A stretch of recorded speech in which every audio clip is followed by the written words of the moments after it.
Here we everything go. Is really fast here, and if you accelerate the time, being 5 minutes online, it's like 5 weeks of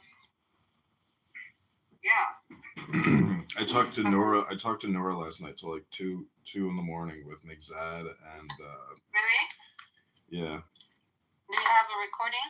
Yeah, I've put it. It's on 8 different YouTubes. So when it. Okay, well, I will have to listen. But I wanted to tell you that I didn't talk to her, but I did listen in the beginning.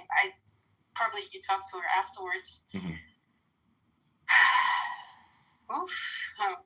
She's really crazy. Maybe she should go back. But what was your impression?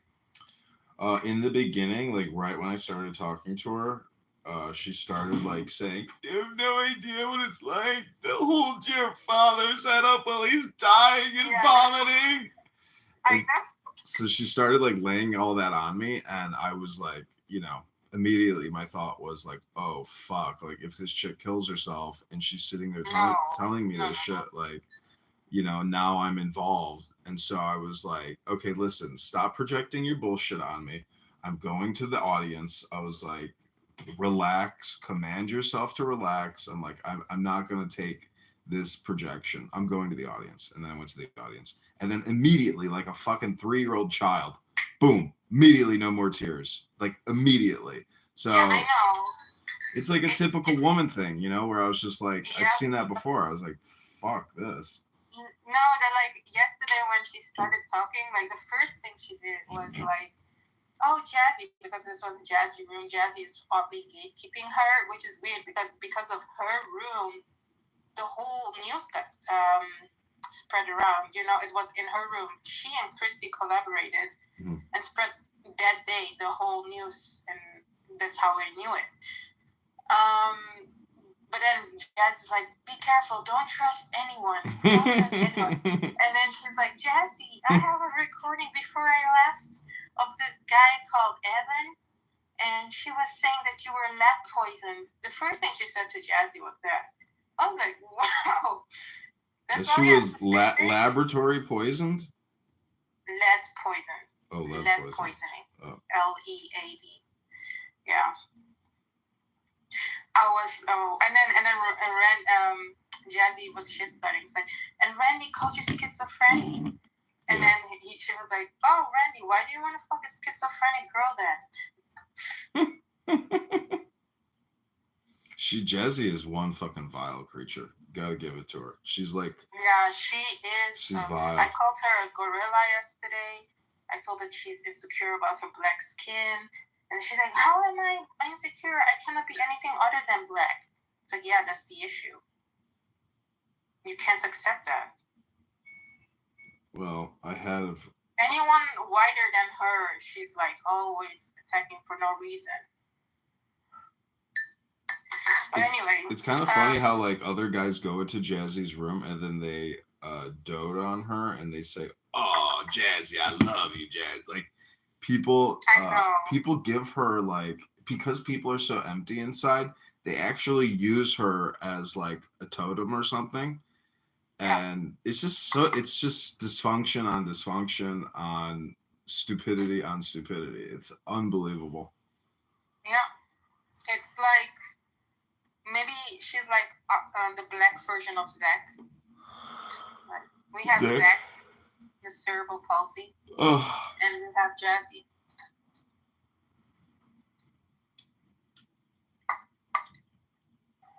But anyways, yeah, we talked to her, and then she says she has restless leg syndrome, and like she can't sleep because like her legs. Just, yeah, like, bitch, if you overdo your fucking weed, like this is my hypothesis. Is that if you smoke weed every day throughout the whole day, I think at some point your central nervous system is gonna get overused. Oh yeah, you have to exercise. Yeah. I smoke weed just about every day. Literally all day. But you manage well. But you have your moments when you burst into emotional whatever, when you get angry all of a sudden. Like, she has that, but she cannot control it. I think it's way more difficult for a woman to regulate that. Yeah, well, my anger is I'm filming everything, so like if I am screaming and getting angry, I mean, you should realize that it's mostly performative. That like otherwise, if it wasn't recording and if I wasn't even talking to people, like I wouldn't intentionally make myself angry. I'm trying to roast people, and I told her I was like the reason I was like tomorrow morning as soon as I'm up, I'm like I guarantee you I will talk to Abby, and she will watch our entire conversation, and that's how pathetic she Okay, I is. will. So I was like, don't worry. I was No, I like, don't this is have a to. roast. I already have my evidence before you did it, so don't worry about it. Yeah, I mean, I You saw the room. We are collaborating teams. She didn't sound bad last night. Like on the whole. No, she says she keeps on saying she's heavily drugged, but the whole incident is apparently she didn't go to see Diego. She went to see the JFK airport. That's why she took the first class to see all of a sudden when Diego is there.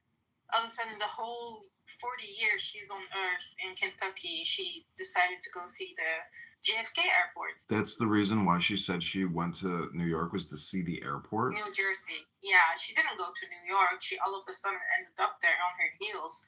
But she was like, she's like, I was telling the police, like, take me to the hospital. They were going to take me to the hospital because my feet were bleeding. And I'm like, is that because you walked 7 miles in high heels like a fucking moron? She's like, no, I walked 7 miles in high heels because I'm a fucking athlete. Athlete's feet. Welcome, Evie Tall. Thank you. That was funny. No, she blames the whole attack. Like she said, like the trauma that the Jews have from the Holocaust. Yeah. It's the same like the trauma that we got exiled from whatever. She kept going on about that. Huh? She kept going on about trauma, the Holocaust, and why can't the Palestinians have it? On this whole incident. She said, I'm going to monetize on it. Fuck that. Well, that's what we were talking to her about. It was me and Kevin. I don't know if you know Mike down in Florida. Anyways, the point is we were like telling her. Kevin is Mike Bronstein. I don't know if you know who he is. It's a Jewish guy. Anyways, the point is we were consulting with her and she created a new X account. And she started posting on it live as we were talking to her. So yeah, she wanted to take everything to Twitter. Mm-hmm. Anyways, we convinced her to make it private, and we were like, we need to get you on the Candace Owens show. She's like, I fucking hate Candace Owens. I was like, yeah, but Candace Owens hates the Jews, so like you're the perfect person, and you can actually like maybe help your court case, rebrand yourself, control the crisis, and do it. She's way too mentally disturbed. She can't do that. I know. She's like Britney Spears. You need somebody who manages her. Maybe I can do that. But, well, anyways. I don't know if I'm like nice enough to keep her in. I don't know. I mean, you're just on the opposite spectrum of her. Like you're a Jew hater. Like I'm not a Jew hater. You're not. You're in a Jew hate room called Usrael with Diogenes Spooner. This is not Diogenes' room. The most ironic thing is Diogenes is the most Ashkenazi-looking Jew you'll ever see. I know. He's such a Jew. Like, he's the most Jewish person I ever met on this app. I'm joking. But, I'm not specifically hating on Jews. That's not the thing. No, I know. I don't think Diogenes is like a Jew hater per se. I just think he's like a Nazi, so like that's a problem in itself. Really, he says Sig Heil all the time. Yes, so what? So what? Like, who in their right mind spends time saying Sig Heil? Like, there's a lot more important things to think about than saying Sig Heil. That's just my opinion. You're stupid. I'll admit I've made some bad choices in my life, but I wouldn't say I'm stupid. But it's okay. Yeah, so I saw you for the little short when me and Kate came to your room last night. You had a YouTube link up. You were showing the Princessia was in one room and Diego was in the other. So they're not back together.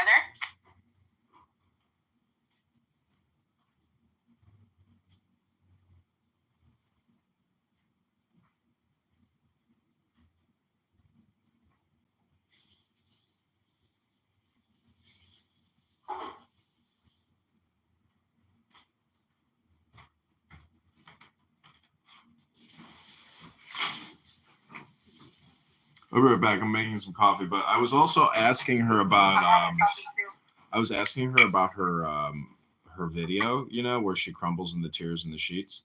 And I was I like, want that one. and I could ask, I was like, we were very worried. I was like, we thought that was your suicide video. She's like, oh, I would never kill myself. I told you she wouldn't.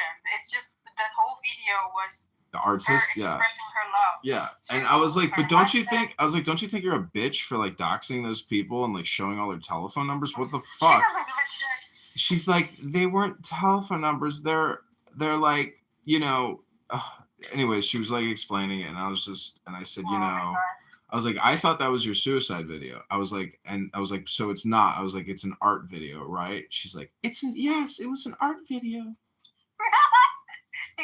That's funny. Thanks for asking you. It is an art video. Yirmiyahu was in the room for part of it with her last night. Yirmiyahu witnessed me. I thought Rihanna. No, Yirmiyahu witnessed me roast her, and I kept telling her, I was like, "This is your roast," and she was like, "This is my roast." The thing is, yeah. No, go ahead. I think it was like a helpful conversation, but the point is, it's like you just can't fix somebody's brain with a conversation, you know?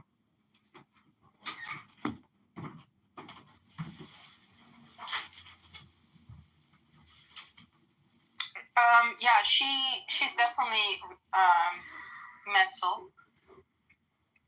She's obsessed with being a Catholic Muslim now, which is that is her way of expressing that she's obsessed with Diego still, because the whole Catholicism thing comes from Diego.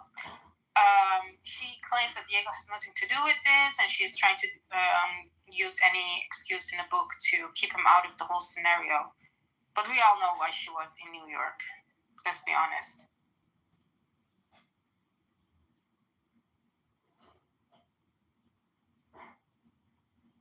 Anyway, go get your coffee.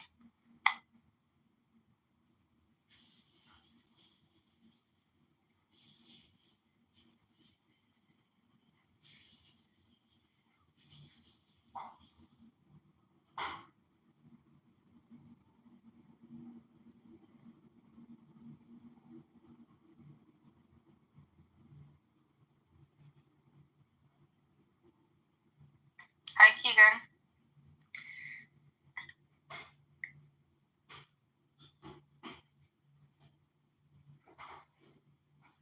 What's going on, everyone? I don't know where Darjan is. He hasn't on, I guess. And Edmund just got his coffee. Keegan is one disrespectful little bitch. Well, he is just trolling people. You have to give him. He gets on the people's nerves. He loves getting his little one-up in. He's mad that he was good on. I did the room. He Irish goodbye me yesterday, and I was like, that little bastard. I did. It was very funny. I was laughing. I was laughing too. It was funny. Because you know, Keegan, you make what happens is when somebody starts going into a long conversation or like giving a lot of whatever, the point is like when somebody Irish goodbyes you, you're just like, yeah, this is fucking total waste of time. You realize that Clubhouse, what is Clubhouse? What a waste of time. It is. Truly is a giant fucking. It's like a collection of pathetic people. That's what the whole dinner for schmucks thing is. It's like it's a dinner for schmucks. Yeah. I saw that. I guess I missed it. Was did Nora do a room? Because she pinged me. Yeah, we have recordings. Apparently, Edmund has recordings. So if you really want, we can arrange something. But I can pin the link. It's probably on my YouTube now. Let me see if it's live. She did a room. Yeah, I'm on YouTube.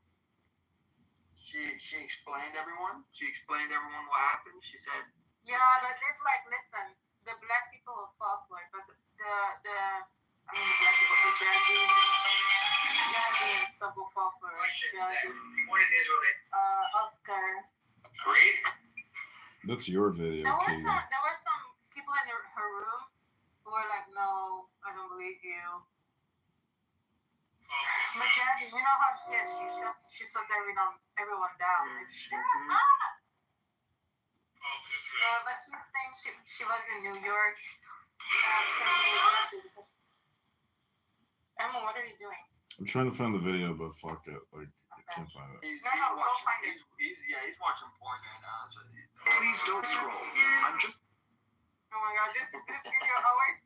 Every time I hear this, I think about your image, how you're like doing this whole thing in front of your camera. Please don't scroll. Yeah, I've kind of figured out a way, like, to actually. It's a very slow process, though. Like, if I create a video, I can get like 40 subscribers off of that one video, but it's just fucking 40 people. It's like, okay, well, if I create 1,000 of videos. You and Nora collaborate.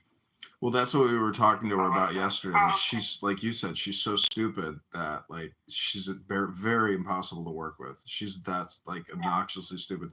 She even said that she was going up and down the hallways in the psych ward saying, from the river to the sea, my people will be free. I was like, you dumb bitch. That's why they medicated you, because you wouldn't shut the fuck up. She's like, my clubhouse life projected into my real life. I was like, yeah, exactly. Wait, she admitted that she's in a psych ward?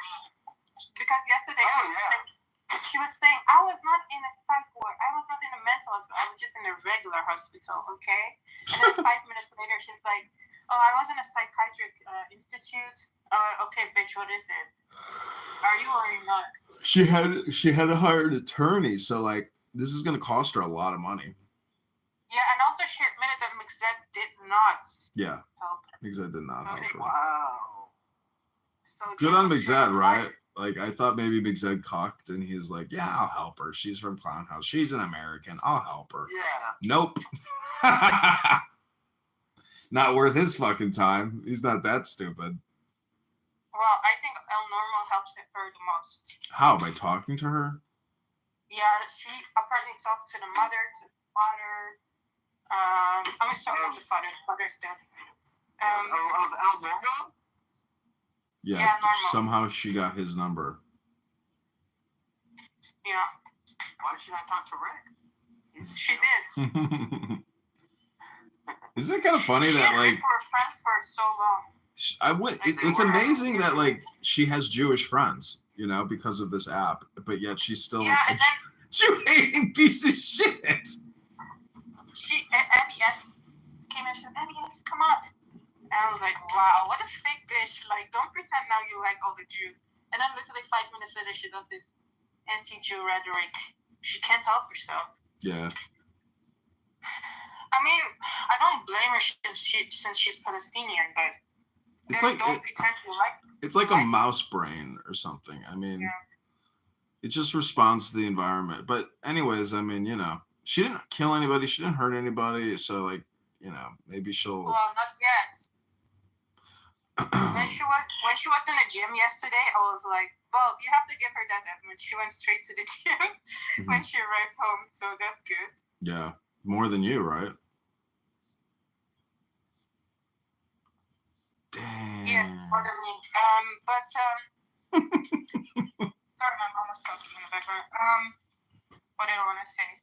Yeah, she was saying I need to exercise medicine out of me. Yeah, that's what I was telling her too. I was like, if you don't like the way you feel, I was like, you're gonna have to metabolize, you know, whatever they gave you. She did some kind of injection. Please don't make her stop using that medicine. We need that. We need the calm Nora, not the one that she's gone crazy. Yeah, that's what I was telling her. I was like, you can't come to Clown House and think that you're not gonna have more emotional and mental health problems. I was like, this app is truly like a toxic cesspool of projection and people like doing their talk therapy. I was like, you can't absorb all of that; it'll make you crazy. And it's you just can't take the moth away from the candle. Like people are attracted to this app, because of essentially the dopamine. So, but the thing is, like, if you are just projecting stupidity and listening to stupidity, like it's just brain rot. So, anyways, I mean, I wish her well. I wish you well. I wish everyone well, and like, all's well that ends well. But did it end well? No, she left the mental hospital. She went straight up to fucking Clubhouse. And then to seemed like she didn't learn. No, of course not. What do you think she went to college all of a And sudden? remember we were asking, is she coming back to the phone yet? I said, of course she's coming back. Yeah, as soon as she was out, we knew she'd be right back because the dopamine pull is that strong, But anyways, I mean, whatever. It's like I told her, I'm like, I don't really know you. I don't really care about you. Like, if I never talk to you again or anybody on this app, if I just went on with my life, it's like, do you think I'm gonna like miss people? It's like, no. It's like I just go right back into the now. I love that she said, like, she was asking the black people in the room yesterday, do I look cute in the video?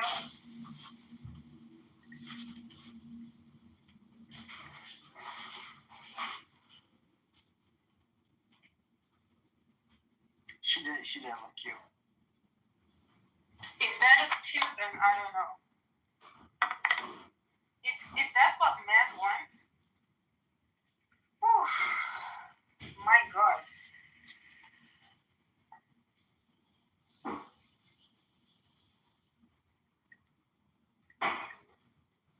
So what's Diego gonna do now? Are they gonna avoid each other, or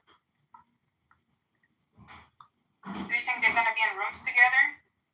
Oh no, they'll be in rooms together. They were in a room together yesterday. Really? Yeah, No, but actually, what did they say? I mean, it was nothing serious. I think it was just like, I mean, it wasn't. I don't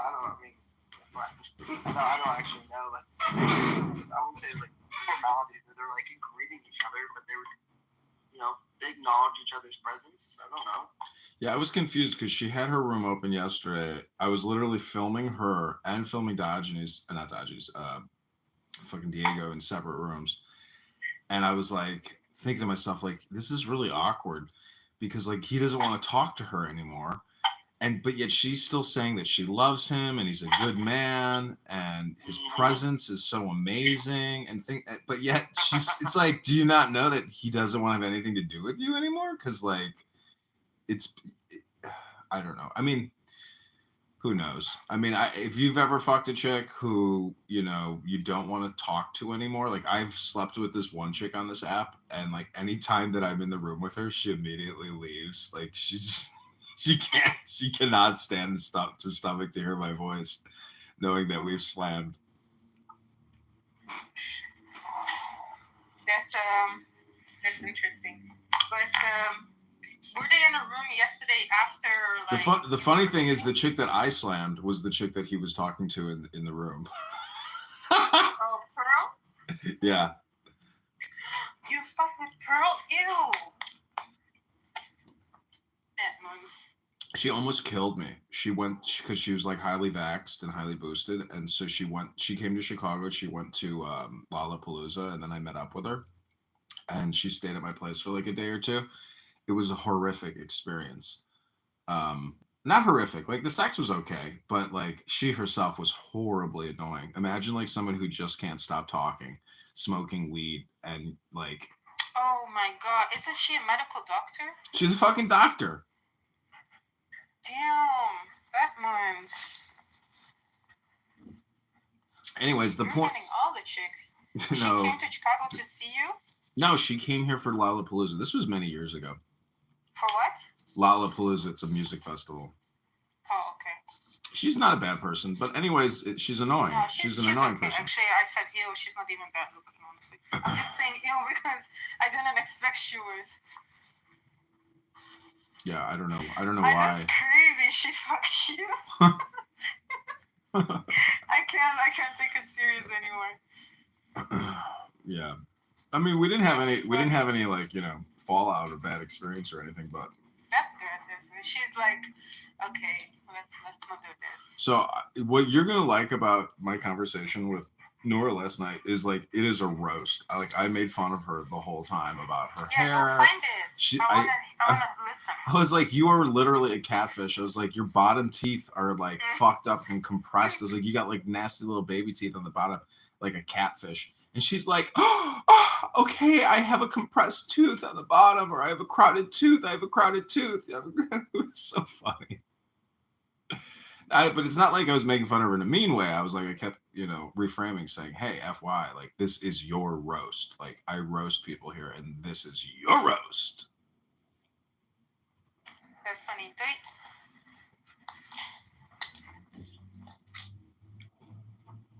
It's all water under the bridge. Sorry, I'm saying goodbye to my mom. So, Keegan, do you come on this app a lot when you're driving?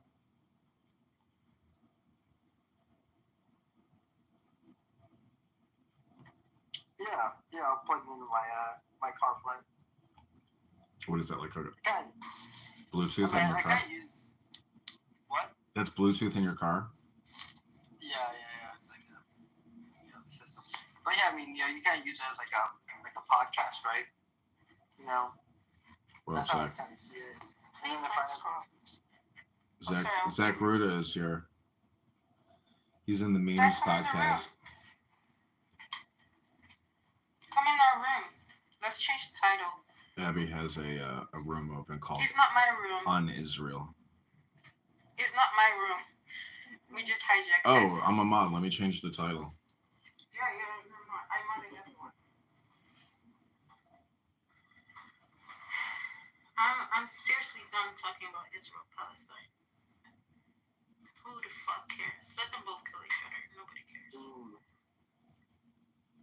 So I created It's about America. I created a new website. It's called Memes Podcast. Yeah, so.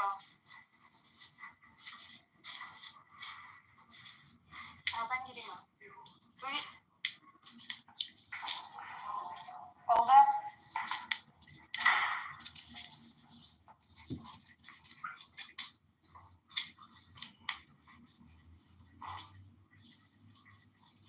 Is this your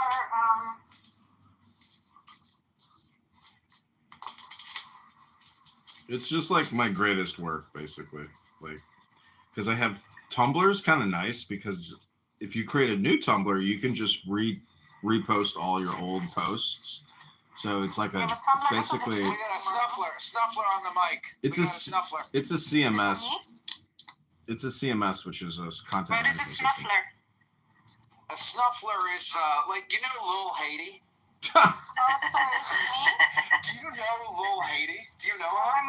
My mic is in my mouth. She is the definition of a snuffler because she always be snuffling on the mic all the time. Yeah, Sorry, that's very true. sorry. I have literally my mic in my mouth. That's why. Zach, the other night I was talking to. She's You know Sam the suffocating. redhead, the No, Jewish I'm guy. not. I'm just walking and. Yeah, no, my bad. I'm talking with Keegan about Lil Haiti, how she can't breathe because she's Oh, so yeah. fat. But yes, I know Sam, the dumb religious debater. Yeah, so I got him to read the Tao Te Ching the other night, and then he broke out into like ecstatic hip hop rap, and he started rapping the Tao Te Ching. It was fucking hilarious and amazing. Really? Yeah. That's beautiful. What a beautiful story.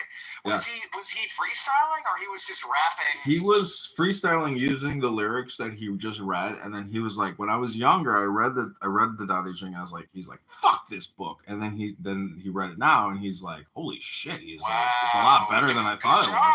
Mazel tov to you. That's good. Yeah. Because he's a real retard. The way that can be named is not the way. If you think you know the way, you're probably gay. Dude, Nice. that's what I'm saying. Like, you and him could be like musicians together and maybe have like real success. Because you guys are actually both good rappers. Okay. Do you know that one Jewish guy who raps? He's got like a funny little name. Do you know who I'm talking about? He's Kosher Dills? Kosher Dills, yeah. Yeah, he's on Clubhouse. I talked to him the other day on Really? Clubhouse. He came in, I think he was in Jeff's room. He's a pretty cool guy. I saw him do a performance in Manhattan with a rabbi, what's his face? The dildo rabbi? Nissan Black? No, fuck, what is that guy's name? The dildo rabbi? There's so many of them. That's why. Your mama? No, his daughter owns a sex toy business. yeah, Shmuley. Shmuley, yeah, Rabbi Shmuley Boteach, yeah. Oh, that guy. He's intense. I should have come up with that. Talk about compulsive social media use. He has like 140,000 Instagram posts, and he goes live every single day for like 10 years now. It's unbelievable the amount of content that this guy has created. It's unreal. It's your dream. He's the Jewish Ryan Adams. He does look like that troll from the Labyrinth with David Bowie, Schmeagol, I think, or not Schmeagol. He actually does look like that character. But you know, he's probably worth a small fortune. He went into this big thing with the Fontainebleau Hotel because he got accosted by this like stupid fucking Muslim Arab guy or whatever, and he was just going on a fucking tirade. It's amazing how you might not get justice in the court system because A, it's too expensive to pursue. So the only justice you're going to get is doxing or roasting on the internet. And like, that's the true new justice system is social media clout, roasting.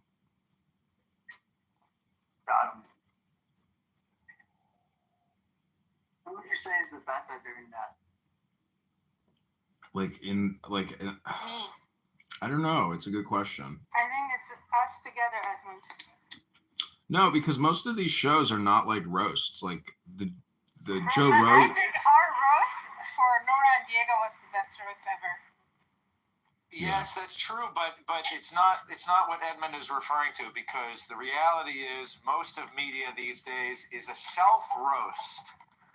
And so if you're asking who is the best at roasting, you just got to stand back and let people roast themselves, because when they open their mouth, they begin to roast themselves. Okay, then you win. Then I win. Then I win. Well, self-roasting is like self-deprecation, basically. I don't like that type of comedy, like the self-deprecating. I know that a lot of people do, but I don't find it that humorous. Like, see, I prefer self-gratification. Keegan, it's a shtick though. Like Rodney Dangerfield's shtick was, I get no respect at all. Like, because then when you hear that, you're like, oh, this guy is famous, he's rich. Like it's like a double layered self-roast where it's performative. So either you're aware of the self-roast performative or you are not aware, and it can go either way, where one way is funny and the other way is funny. well, I feel like we're getting to the point where like most like comedy that we see is like more of like the reflection on society rather than like, which I think that those are like, the best kind of comedy that actually requires some type of thought rather than look how ugly I am. Well, look at George Carlin. He didn't really roast himself. He roasted his audience, when he would say... Yeah, but see, I don't like that either. Like, I also don't like the idea of, like, I'm going to attack my audience. Like, I think that... Like, no, not attack the audience. What's the funniest joke you've ever heard? Give me a joke.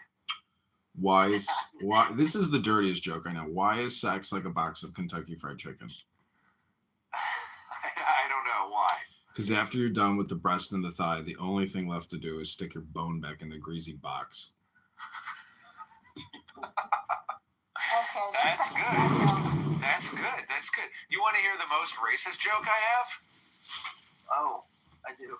Keegan likes that. All right, Keegan, a black man walks into a bar. And the bartender says, "Get out." Is that the joke?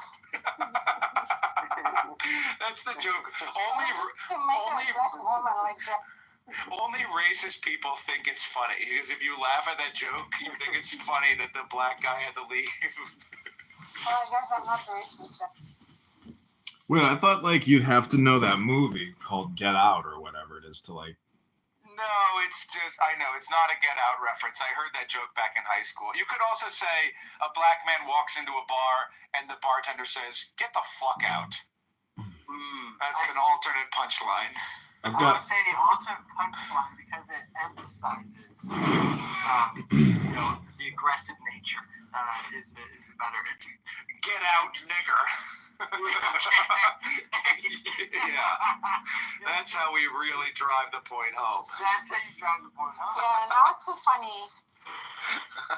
I went to the Citadel in Charleston, South Carolina, and so there's a lot of like Southern racists down there. And this one German guy who was an upperclassman, he liked me because I knew good jokes, and so you had to always have a joke ready at lunchtime. And so my joke was, what were they missing at the Million Man March? I don't know what. An auctioneer and a million shackles. Yeah, that's good. That's good. What was the only good thing about the Million Man March? I don't know what. Nobody missed any work. There you go. I mean, I don't know, I don't know a lot. A joke I did like listening to was Bill Burr's take on abortion and how he related to, he's like, people who are pro-choice, he was like, they don't logically make sense because he was like, it's like if I was making cookies and then you just grabbed the cookies out of the oven and threw them on the ground, and I was like, yo, you just threw my cookies on the ground. And they're like, they're not cookies. And like he says a lot better, but like he's making a and I think that's a funny take on like he's like, no, that does sound good. That must have been Bill Burr before he went woke with his black wife. Yes, dude. It's actually really funny to see Bill Burr's complete shift. Like having I don't know if it's all black women, but he's become a cuck. He went completely woke. He used to be like an outspoken Boston. El Normo! Yeah, he used to be like El Normo type, and now he's a cuck. No, El Normo's in my other room. So I actually got thrown out of a Bill Burr performance one time in Hermosa Beach, California. Yeah, I swear to God. Bill Burr personally threw me out of his show because it was a charity event. And so he made a Holocaust joke. And I started going, boo! Boo! Boo! And I wouldn't stop like a deranged autistic person. And so he goes, sir!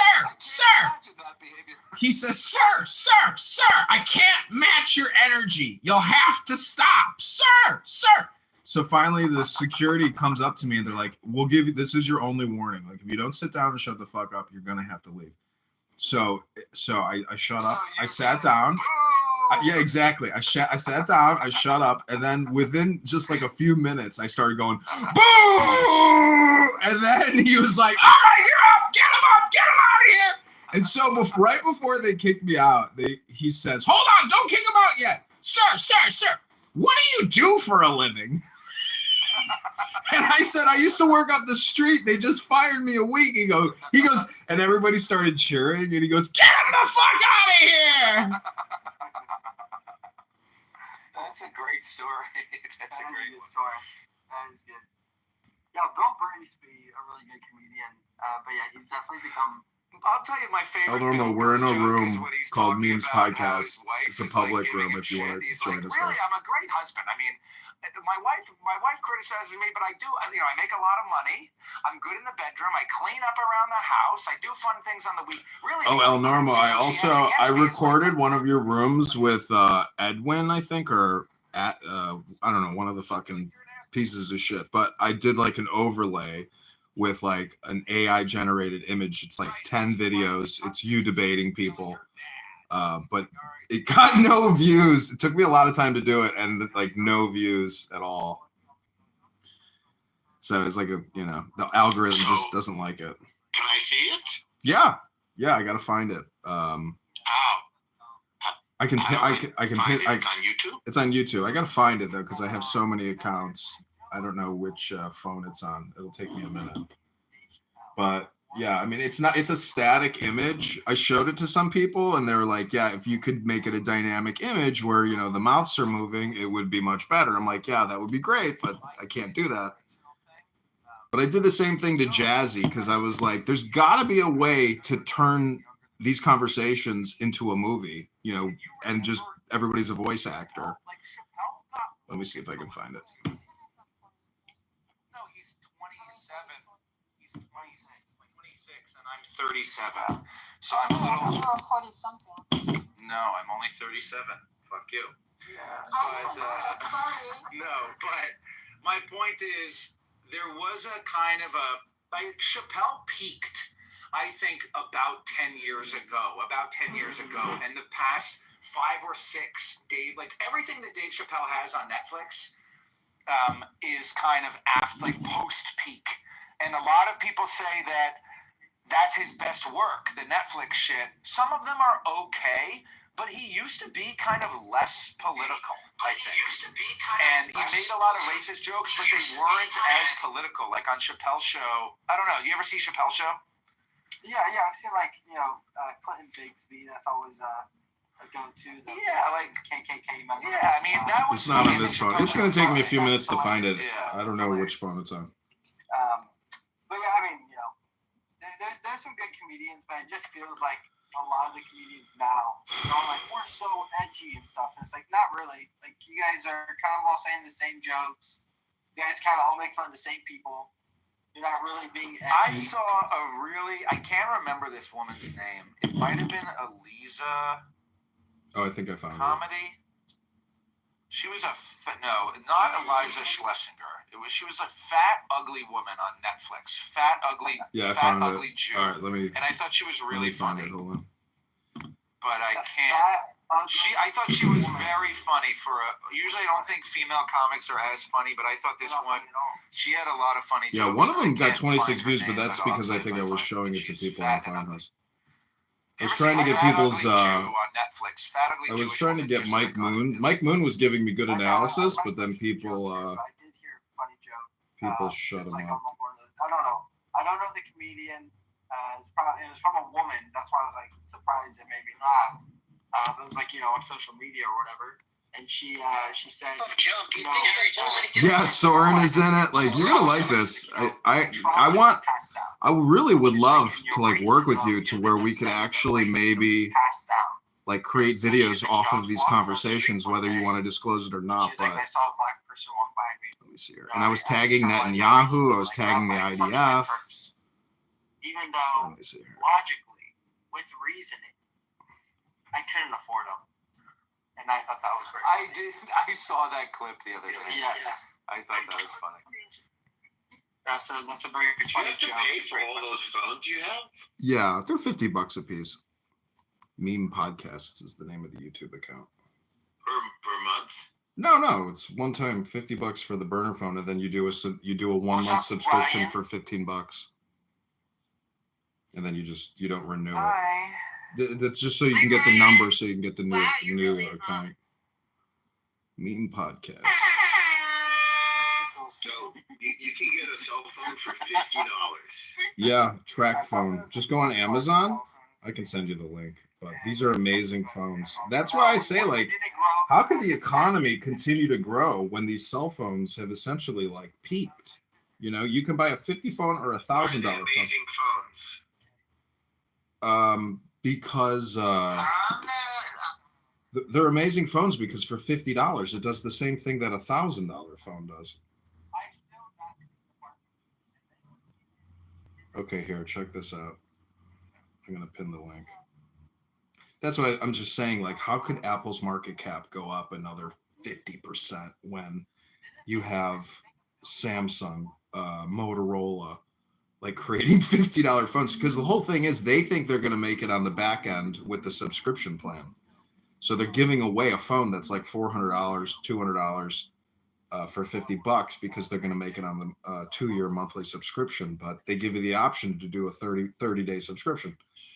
So click that link above. That And then if you go into the profile on that YouTube account, you can see the other videos. There are 1, 2, 3, 4, 5, 6, 7, 8, 9, 10, 11, 12, 13, 14. There's 14 videos. Soren is in it. You're in it. Edward is in it. Like everybody's in it. This was 2 days ago. And if people were talking about this room because it was pretty heated and I think the mod was asleep or it was with that girl Nuha or whatever the fuck her name is. So they're all a minute long. I did hear that. That's where I'm saying to the guy, you didn't read your own. You didn't read the article you cited, and it says very clearly that it's impossible to accurately estimate the number of dead people in Gaza. And he was using that as a source. There's probably a lot more. Somebody clipped it and sent it to me. Yeah. But there's a lot there. Yeah, there's 10 videos of you debating. Each one is 1 minute long. And I did an image overlay, an AI generated image of like, I think the prompt was like 50 Jewish memes or 50 Israel memes or something. So it's like a cartoon, but the problem is I can't animate the video or make the mouse moves. It's just a static image overlay using a green screen in YouTube. But watch it because maybe you'll. The link is above. Yeah. The point is, if you watch it, like I just think you should do this. Like you're a filmmaker, like create a room and say, for YouTube and just debate people. Don't use your face, but like record the audio and then publish these debates because I mean, you are a subject matter expert and there's only one of you and not many people can do what you do. And you even have Jewish antagonists that don't like what you're doing. So it's like, it's important for you as a communicator and a public speaker to push your perspective because in my opinion, your perspective is 100% right on. And I'm surprised that even a lot of well-educated Jewish people push back against you. I'm like, what are these people thinking? Like they should be your biggest supporters. I'm surprised. Well, there's a little bit of competition. It's a little, you know how guys are, they compete. You don't seem to get engaged in that at all, but if you notice, sometimes people like me, in other words, big mouths, they want to shout the others down or they want to compete. I don't think I'm that competitive, honestly, but because I am so, again, I'm not trying to be immodest, but I like to dominate. And I think I have the ability to dominate, and I've been, observing humanity for a while, so I know a few dominating moves. It's like me against Soren. I feel like I can usually outlast him. I can usually argue him down, if I'm not muted or something. I think the only downside to what you're doing is because you're not capturing it. In a way, you're almost driving yourself crazy because it's like running around in a circle and like not creating anything. So, it's like I see it like jazz, like it's in my head. It's like you just put it out there into the ether. Yeah, but I listen to Miles Davis. I listen to Miles Davis, that's a commercialization. That's a product. Yeah.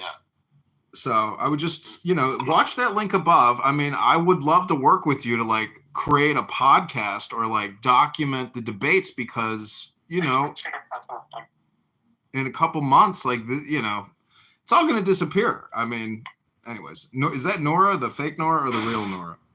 That's the real Nora. No, it's the real Nora. One second, Javier. I'll talk to you later, Javier. I had a funny, do you remember Michelle, what am I calling you today? Wisdom. Do you remember Michelle Wisdom? From London? Yeah. Yep. I thought she had such an amazing voice. And I wanted to do with her Israeli and Palestinian couples therapy. Like you have a therapist You want to do that, Norm? So you think that would be funny? Yeah, we can do that. I can act. Wisdom. Did you see my message I sent you on Twitter? No. I sent you a message where I kindly asked because I woke up with a little bit of anxiety or a lot of anxiety because of the recording because I think it might hurt me. Nora, nobody. Well, I tried to find it this morning. I can't even find it because it's still processing. But yeah, nobody watches my shit. Nobody's gonna correlate or identify anything. It goes to the next day. But yeah, I mean, if I can find it or when I find it, if you want me to make it private, I can do that for you. No problem. Yeah, thank you. I thought I had a hair appointment today. It's not till next Friday. But yeah, Norm, do you not want to do the we can practice the Palestinian-Israeli couples therapy. You like the idea, Wisdom? I like any creative idea. It's a question of just doing it. You know, the nicest thing about if you click that link above, But you'll you're not realize really a couple, right? That's the point, right? You're making it into a couples therapy, but it's really Palestine versus Israel, the entire occupation. Okay. Yeah. What about No, but you said I could have this land. Why are you acting like that now? I'm the Israeli. Yeah. You sold me this. You sold me this land. You sold me it. I don't, Nora, we haven't actually started the show yet, but anyways, yeah, Elnorma, watch that link above. Nora, you can click it if you want, but it's just basically recording Clown House using an overlay to try to create some kind of a commercialized product, you know, because just listening to these conversations to me is a waste of my time. It's like if I'm not recording it and trying to make it artistic or commercial, you know, it has to. Well, I have a lot of fights and debates that I plan to do as a voiceover over information data.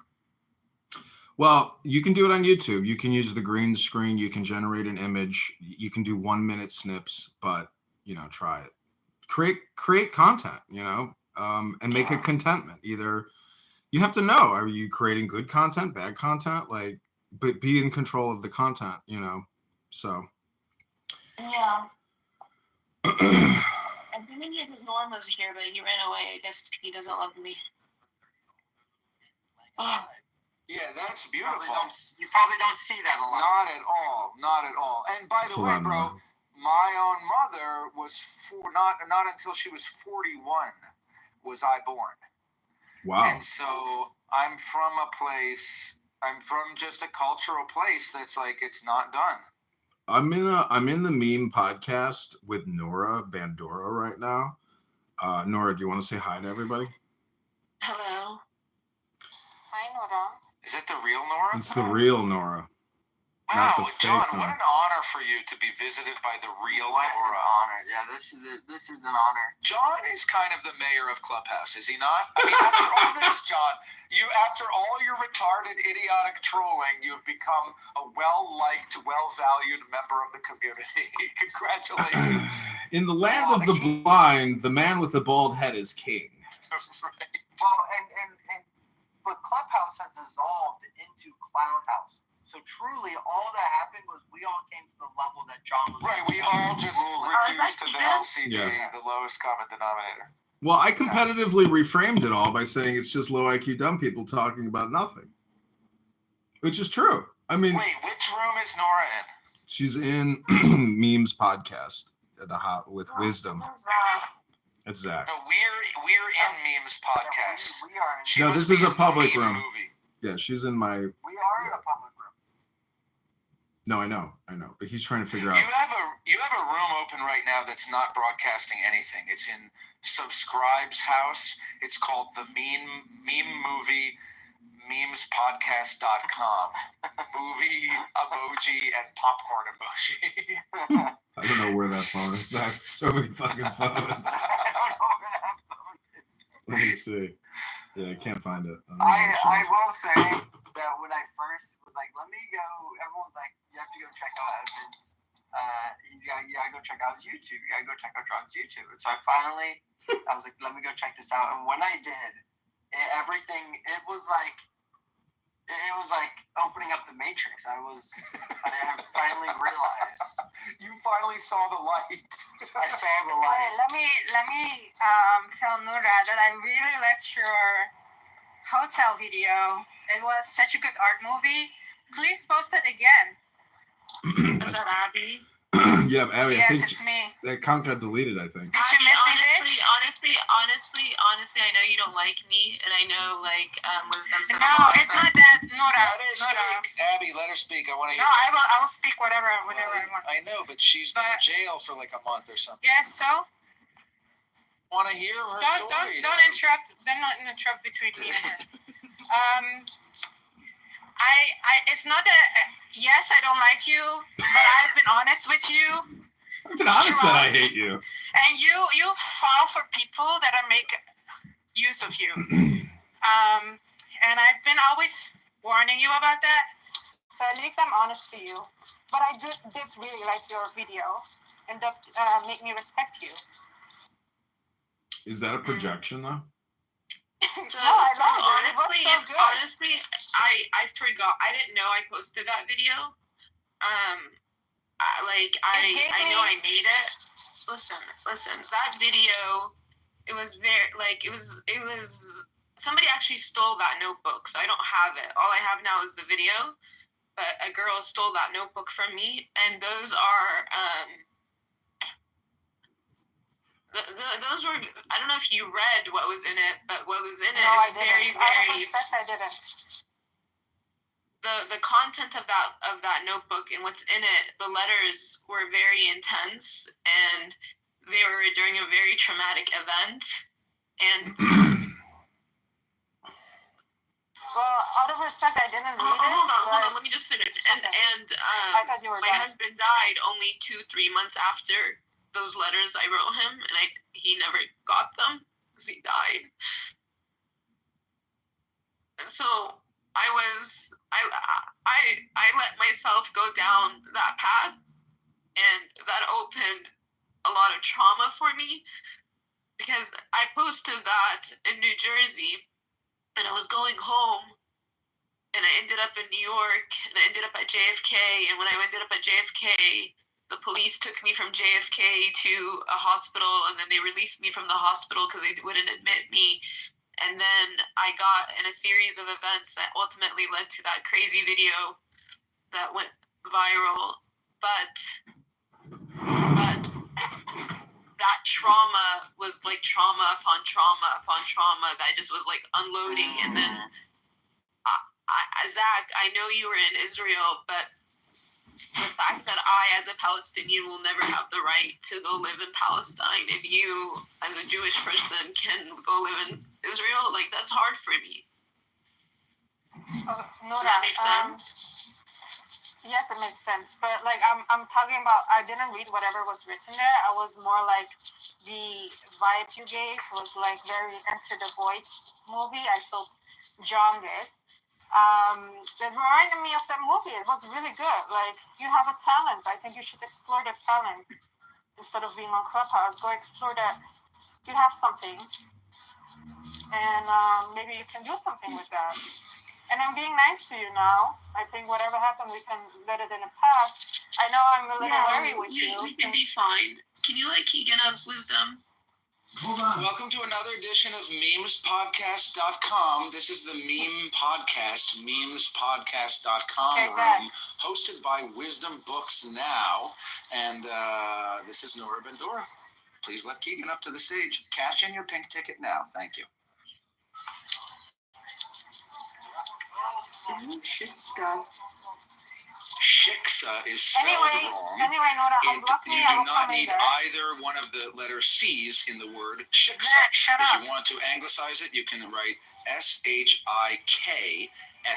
Shiksa. Nora, Yeah. can you unblock me? I will come in there. Yeah.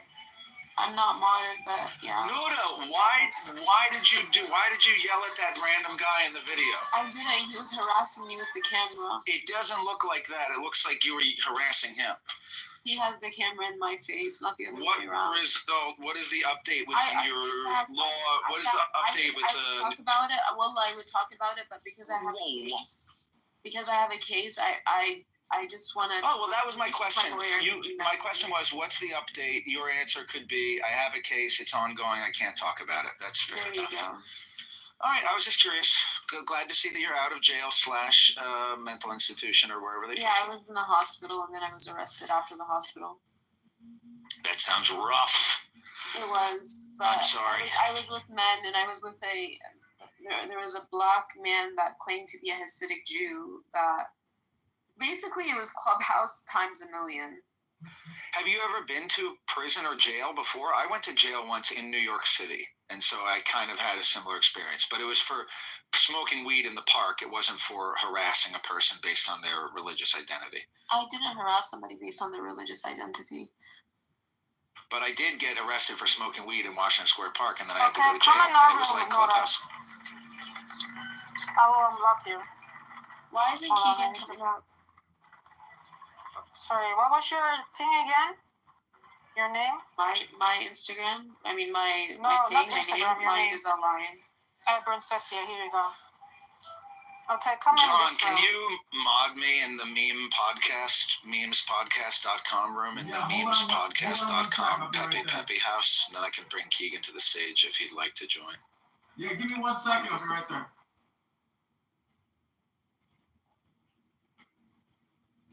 No,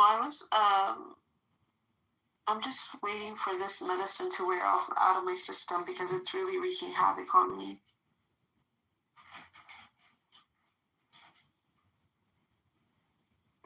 They put you on some medication, kind of one flew over the cuckoo's nest I situation. lost in court. I lost in court because I was being forced injected prior to court. Like they were tying me down. Were you irascible in court? Did you have an outburst?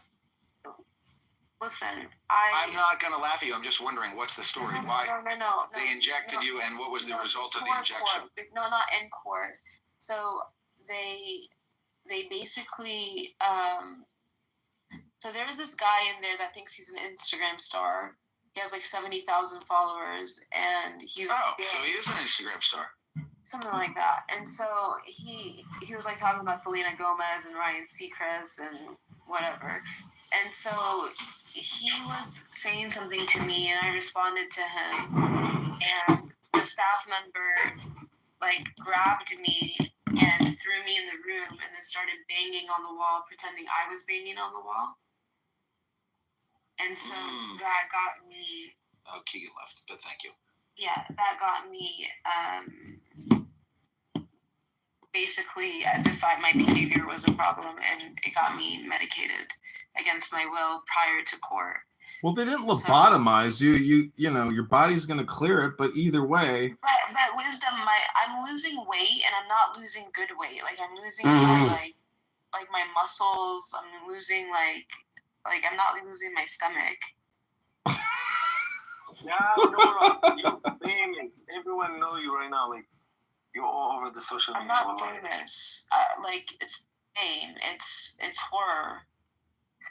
Well, that's why we were consulting with you last night to say you need to essentially do crisis control, damage control, publicity control. I really just listened to my brother. My brother told me to make my accounts private, so I went private on my Facebook and I privated my stuff. How long you arrested for?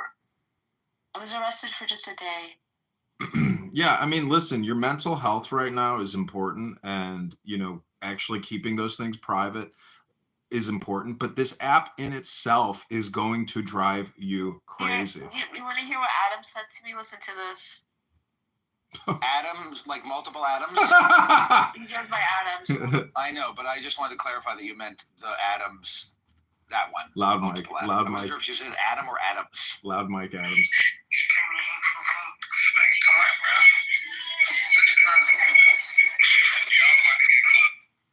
He started writing stuff in the chat.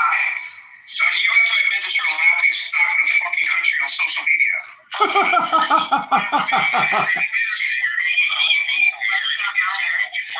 Adams is kind of a dick, though. I know, but if you're having mental health issues and you want to feel good about yourself, just talk to Adams. I don't feel like I have. It's not that I have mental health issues. It's that I have trauma that flashbacks me. It's that I verbed it. That nothing could ever be truer. Good verbiage there. Good verb appreciate creators. your vulnerability vulnerability in sharing that, and I think that it's powerful to recognize that. I can recognize that about my own self and the outbursts that I have had and the crazy things that I have done that you don't even know about, half the crazy, embarrassing shit that I've done, but it always comes back to your own shit. But Nora, that's why you can't hate all the Jews, because probably your hatred of the Jews is based on some childhood trauma. Have you seen that gay guy? Let me just say, I want to listen to you, but have you seen that gay guy on TikTok who's like, has all those videos? He's like, here's how to douche out your butt. Here's how to pick a handbag to go with your outfit. Here's how getting abused by my uncle turned me into a homosexual. Here's how to wear makeup. Here's how to wear shoes. Here's how I think about sucking my uncle's cock every time my uncle forced me to suck his cock, and that made me gay. And it's like, anyway, but yes, he's funny. I mean, Zach, you need to admit that Listen, Jews, I bully a lot of people. Bullying is like Jewish. You don't know him? I assume that you knew this guy. I don't know who Zara is. I went into another room. There's another room right now called Free Nora. And that's why Wednesday is here, because I'm using it for some to try to. No, Wednesday is cool, even though she calls me a dirty cockroach and says that I deserve to die. I like Wednesday. She's like some 20-year-old fat girl. Oh, nice. Oh. No, I met a lot of Jewish girls in New York. They were nice. They were nursing. I am Jewish, and so is John. And we are nice. I haven't met you all. Like, yeah, kind of. I like interacting. Nora, I mean, this is the weird thing about Clubhouse is, like, I feel like people on Clubhouse have a better sense of my true personality than many people in my real life. Yeah, like, we haven't hung out face to face, but I think the pace of the conversation for me, I don't know. I mean, I feel like if the only thing that would be surprising to me about John is the height, the size, I think. But other than that, I think it would be pretty much the same. Yeah. Yeah, it's the same shit. I mean, he's a big you know what's funny is I ran into somebody in the airport that I recognized because she has a little bit of a following on social media, and I wanted to talk to her. It's like this Muslim girl. She actually goes by Muslim girl on her social media apps. And I was like, Amani, and she was like, she didn't recognize me. I like told her, she's like, oh, you're Noura? Like, you're like, first of all, I'm not. Yeah, but it's like, the fact that she couldn't recognize me from this video, it just, like somebody said to me, that was my worst. Like, that was me at my worst. That's not like my normal. Like, that's not my normal behavior. That's not my normal demeanor. That's not my normal. Well, yeah, we all. That's, I mean, everybody. What is name? My name is Nora Shelash. Like, look, I don't know if you assumed this. Shut up. I don't know if you assumed this to be true or if somebody has told you, but most of the reactions, and many people are like Adams and said douchey things, but in the immediate days following your incident, many people on Clubhouse expressed sympathy and concern. And some people trashed you as a fool, but certainly John Kitover always said, oh, she's having trouble. She deserves compassion. She has been, Diego is much to blame, I think, for corrupting you. With Diego. It has nothing to do with Diego. I don't know why everybody wants to, like... Well, didn't you weren't there to see Diego? No, I wasn't. Diego was sick. He was very, very sick. Would I have seen him maybe later? Sure. But no, I wanted to get away. I wanted to get away from Kentucky. Who wouldn't? I just wanted to, well, now I don't want to get away. I just felt overwhelmed, and I have family in New Jersey. I was going to stay with my family in New Jersey. It didn't work out. Was that your first time in New York City? No, I've never liked New York City, though. Every time I've been in New York City, something crazy has happened to me. No, I just think it's interesting that your family is Persian, yes? Iranian? No, we're Palestinian. Okay, well, whatever. Okay, I mean, there are a lot of people here from many other countries, Afghanistan, or I was working with a kid the other day from Sudan, and it's interesting to think that you would come from a foreign country and go to a place like Portland, Maine, or Lexington, Kentucky, and live there, and then that's your representation of America. And I would hope that those people would visit other parts of America at some point. So it's good to hear that you've been to New York before, and it would be funny for me to imagine that was your first time in New York. That's not a. That is. No, it's not. But America's America. That's true. But it's a mix. You have to know New York City, and you have to know Kentucky, and then you got to have the cognitive dissonance that both of them exist, and that's America. And Montana, you got to go see. Have you been out west? Mm-hmm. Have you ever been like Arizona? I mean, that's America too, like Sedona, Arizona. So Jewish, he's gonna stop talking. The fuck? Can you push Czar down? I think John booted him. Or maybe he left. I don't know. He's gone. He's gone. What happened? Something happened. He's gone. Listen, I have more problems with Muslims and Arabs than I do with Jews. Like, my issue, and I obviously, like, I saw some of the video. I couldn't watch it because it was so scary. Like, I can't imagine watching myself having a meltdown. I mean, John was giving me some reflection. I wasn't saying, like, did I say I hope ISIS kills all the Jews? No, I hope ISIS kills, what did I say? I don't remember, to be honest with you. Yeah. Look, to be honest. I was okay. I had a series of events that happened, and I let a man take advantage of me, not sexually, but I let a man take advantage of me, and that's where I effed up. I should have listened to Diego, actually, and done what Diego told me to do. You should listen to John Kitover and realize Diego, that all communication is hypnosis, and you are self-roasting yourself right now. I lost my IDs, and Diego was like, I'll have my friend to pick you up.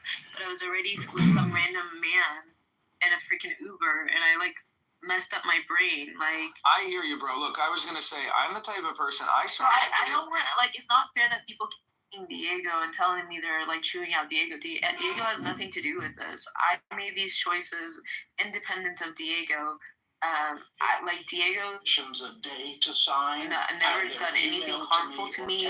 Diego doesn't owe me anything. Diego, like, I don't think Diego did anything harmful to you, but I think Diego spends a lot of time talking about the J words and hyping people up. And I don't think necessarily that Diego is the type of person to ever have like a crash out episode in public like you did.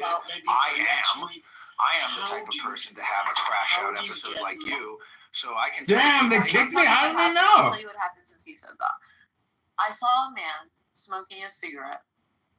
He was wearing a yarmulke, not the man that you see recording, and he reminded me of my father. That's what happened. I saw, and he reminded me of my father. Is your father a yarmulke? He wears something similar to that. He wears a kufi. Yeah, sometimes, but he smokes a cigarette. My father's taller. He had a similar belly, and it just reminded me of my father. And so, in my mania, in my trauma, in my PTSD, whatever you want to call it, whatever you want to diagnose me with, I don't care. When in the midst of all of that, instead of communicating that, I said, he's my dad. Like, I literally said to I was like, that's my dad. And he was like, call the police. And then the guy was like, you call the police. It was obvious I was unwell by then. Like, is your father still with us? Or no, he died. He died, right. I wasn't sure the way you were referring to him. Yeah, that's what happened. That's why I ended up in the building. Right. So I see. So you were having like a total confusion moment. No, I knew like it was more of in my head. It was like a protest. Like, it's like I just. It's worth it. Yeah. Well, like I said, that's what they were talking about. The fact that like any Jewish person has the right to go and live in Palestine, and I can never do that. If I'm lucky, I'll be able to enter as an American citizen, but after this viral video, I doubt they'll ever let me enter, even to go, like, to anywhere in Well, Palestine. Nora, you're in luck because you're talking to Zach and I, and we have come to the conclusion that Israel is technically in your heart. I don't care. Call it Nora, we can get Palestine, married. but I Will you don't marry have me? that right. But all of you, every single one of you, have the right to go live in Palestine or Israel, whatever you want to call it. You have the right to go live there, and I don't. And I just felt like in my mind, I was in Palestine. I wasn't in New York City. I was in Palestine. I hear you. So true wisdom is, where are you at right now? On the couch. So you're a couch potato. Are you back in Kentucky? Yeah, I got back yesterday. Oh, nice. My brother, I lost my ID, so my brother had to bring my birth certificate. Look, I can totally validate. I understand, and I mean, I don't understand personally, but I can validate the sadness and frustration about the right of return law. Yeah, I hear you. I mean, it is kind of weird. But obviously, that guy smoking a cigarette doesn't have any control over that. Yeah, but I didn't hurt him. I didn't do anything. No, I hear you, and I mean, bro, like I was just just crazy. Like he's probably like, this is not my daughter. Like, what is she doing? You're right. I hear you. I mean, John heard me go into my old. John heard me do a crash out a couple days ago when I yelled at somebody on Clubhouse. But and I've yelled at people on the street. It's just never been recorded, and it's never been identity based. It's always been like, sometimes I've said like, you fat. I think I might have called somebody like a fat cunt. I had a crash out in Manhattan one time. I was having breakfast in this hotel, and this English guy from London or whatever was lambasting these Filipino workers in the restaurant, saying, "You fucking ignorant little fucks. When I tell you to get me my fucking coffee in the morning, you get me my fucking coffee." And I went fucking bananas on this guy, and like I wanted to kill him. And then after he like kind of shrinked away and literally walked away out of fear and terror, the Filipino people in this restaurant came up to me, started clapping and bowing to me. See, there you go. It was an honorable crash out. My crash out when I called this woman a fat cunt, it's because she was pouring Roundup on the violets that were growing out of the sidewalk across the street from my house. You were defending the Filipinos. I was defending the humble violet. And there's a ordinance in my town that you can't spray the Roundup on wild plants. And I often do foraging tours where I teach fat lesbians how to eat those very violets. And I said, just so you know, it's illegal to spray that. And she said, "Why don't you fuck off and mind your own business?" She didn't say it with a British accent, but your enemies were British. So my lady has become British. And then I said, "Fuck you, you fat cunt." And that was the end of it. But I have had some crash out moments. I thought Abby unblocked me, but she didn't unblock me. Nora, the whole thing is to let it go. Like, this app is a dysfunctional, garbage dump. I still have charges. Yeah, okay. So you're gonna have to deal with those and go on with your life and be a normal person. I mean, yeah. The thing is, you are politically polarized, Nora, and that is a mental health crisis. Because you have to de-radicalize. You know what radicalized me, Zach? Diego. New York City. It radicalized you or de-radicalized you? What you're saying, seeing all the Jews or feeling the hectic energy of the city or what? Everything, like not getting. So I've been with Chase nearly, 20 years. They denied me service. Like, I'm just like, dude, somebody stole my credit cards, lost my credit cards. Like, can I just get my money out of my bank? Like, get some money? Like, I'm in New York City and I lost my money. Or not lost my money, but lost my credit cards. And I'm just they denied me service at 2 Chase banks. And then I just was radicalized by that and JFK's airport, seeing how, like, they kill JFK and then they give him this airport. Like, can you at least agree that what they did to JFK? I'm not sure what happened to JFK, but I will tell you, look, from the age of 16 to 34, maybe three years ago, from the age of 16 to 33 or 34, all I did was say industrial civilization is inherently exploitative and unsustainable. And so, yes, it's fucked up what they did to JFK. Yes, it's fucked up what they're doing to the Palestinians. It's fucked up what the British people are racist to Filipinos, and the ladies. But Zach, you're making a big inference about JFK's assassination to think that it was Jewish people responsible for that. I didn't say Jewish. I said they, whoever it is. I'm saying that there are injustices every day, every time somebody puts their key into their car and turns the ignition. You're right. Every time you turn on the faucet and flush your poop away, you're flushing poop away. That's why I'm trying to go back to beauty. Like, I'm trying to think about the beauty of life. I'm trying to think about the beauty of nature. I'm trying to focus on things that are beautiful. And I'm trying to take care of myself. Like, I'm not fasting because I don't feel it's safe to fast because of this injection that they have inside of me where I'm trying to get it out of me. So I agree with you. I am 100% radicalized.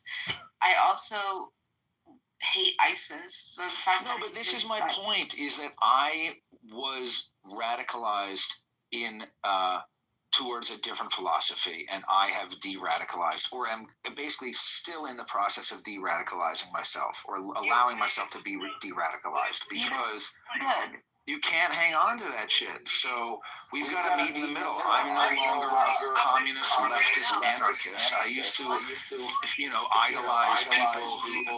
Have you ever heard of Jeff Lewis? He burned down a Hummer dealership. He burned like 80 cars, and then he was sent to prison for 25 years. He was like, I was idolizing him as like an environmental warrior and thinking that like Fight Club was a cool movie.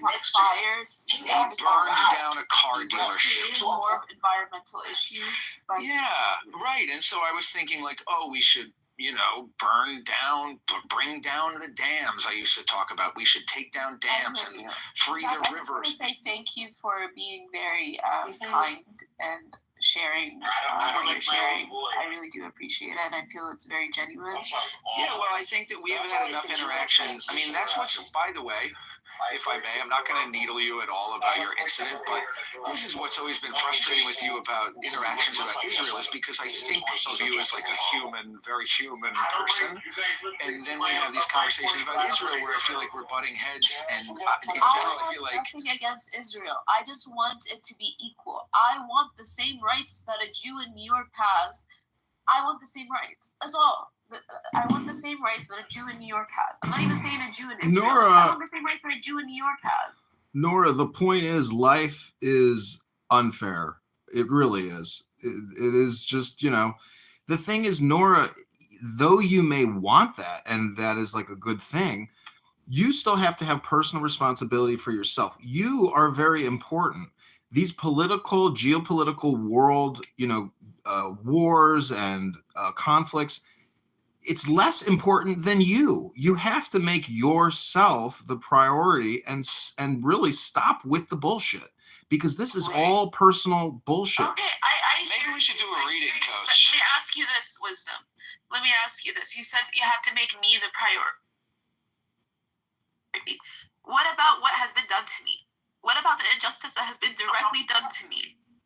Yes. Do you mean, to clarify, the injustice that you're a Palestinian? No. The fact that I was tied down and force injected in my body, altered against my will. Nora, that seems fucked up. That seems really fucked up. Nora, that seems bad. Nora, what about that injustice? Nora, there will be no justice. You have to create peace for yourself. You know that stupid cliche, no justice, no peace? Like, I'm literally looking at my body and it's completely altered. You can't have justice without peace. Well, Nora, I don't know. I mean, it's not good to forcibly inject people. But if you're running a mental hospital or a prison and you've got people who are acting erratically, there has to be some way of restraining them.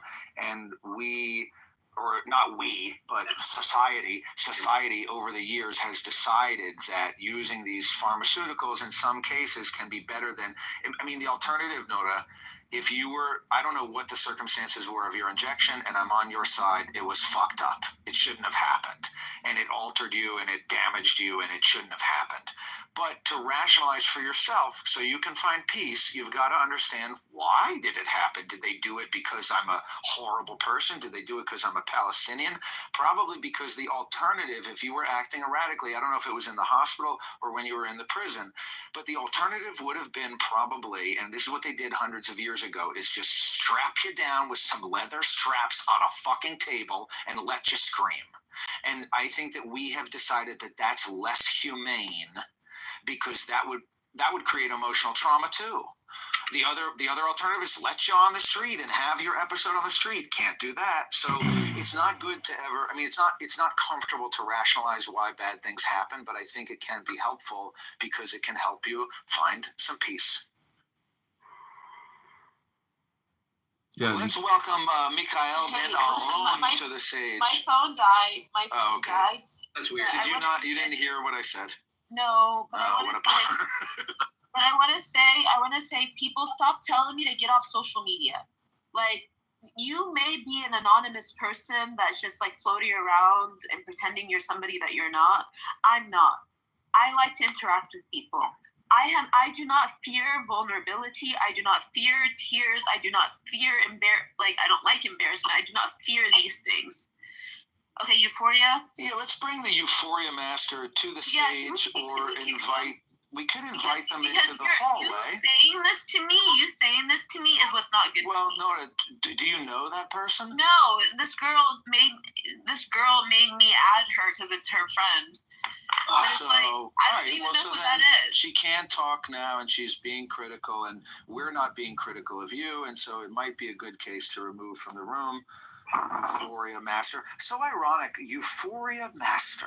Nora, you just gotta let it go. Your problem, Nora. That is a message from Hashem. No. Euphoria Master is a message from Hashem. John Kitover is an angel from above, sent to wake you from your slumber. The fact that this person's name is Euphoria Master, and they come in here to randomly trash you, and what they are basically is a dysphoria creator. Yeah, but they're trashing me in the name of trying to help me. They're like saying, right, but for you, how do you interpret it? When I'm listening to morons on Clubhouse talking shit, and then I hear John Kitover saying, you're wasting time, I imagine that he is actually embodying the voice of the Lord. And I am listening to God in that moment, speaking through John, and it's like, oh yeah, I'm wasting time. And then I turn it off, and I put on some music, and I go to the gym. Zach, That's not really the God of the universe talking to you. That's the voices in John's head talking to you. Well, either way, who created the voices in John's head? Well, God granted him a little bit of agency over the voices in his head. So John is responsible for a lot of the voices. All right, well, thank you, John. But guys, it's cathartic to have expression. It's cathartic to have emotion. And people don't want that. Right. Oh, we have a criminal in the room. No, be nice. You can be a little joke. That was a joke. You don't want a criminal attorney. You want a criminal attorney. Yeah. Wait, can I repeat what I said because she didn't hear it? Yeah. No. So what I was just responding to the injection thing, and I was saying it's fucked up that you got injected. It sounds like it was very harmful, but for you to find peace, the only thing that you can do now is to rationalize why did it happen. And I was going to say that the alternative, if you were acting erratically, the why really helped. Why would the why help? Let me just finish. She didn't hear me. I know you have to listen to it twice, and you're being very patient, but she didn't hear me the first time. So, Nora, all I said was that the alternative, if you were acting erratically in a hospital or prison and they need to restrain somebody, the only alternatives would have been to strap you to a table and let you scream your head out, and that would have created emotional trauma as well. They did strap me. But then they injected you with some sedative to try to calm your tits down. No. Hey, Nora, check your back channel. Yeah, I saw. I'm aware. Who's not aware? I love it when people come into a room and say, "Hey, check your back channel." It's like this guy's just live streaming this on YouTube. It's like we already know the back channel. We knew what the back channel said already. So Nora, the whole point is to relax. It was very cloak and dagger. I enjoyed it. Like calm yourself down. You know, Yeah, you're right. you're your own worst You're right. enemy, Nora. You really are. Like no one. You have to take ownership of your relaxation, and that is the best strategy for your long-term success. Is you are literally doing this to yourself in many ways. And when somebody injects you because you're so loud and annoying, it's not just because you're loud and annoying, it's because you're annoying other people and they don't want to listen to you. They want peace and silence. But wisdom, it was actually not that, because it wasn't equally distributed that way. There were far I get worse it, but people. Nora, the whole point is peace and silence, relaxation, joy now. You are not creating peace in your life. You're causing more chaos for yourself. You have to take ownership of the peace. Stop thinking end your problems. You're not going to solve the world's problems. You have to solve your problems first. Okay. Hey, everyone, check your back channel, everybody. Okay.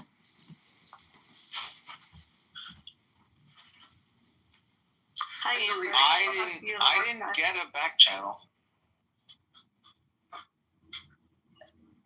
The why they stopped you doesn't exactly matter. Other requests avoided in the future. Oh, look at all these requests. Check your back channel. Nothing in the requests either. I better not receive a back channel or I'm gonna block you. Oh, I got a message request. Go to message. Why are you gay?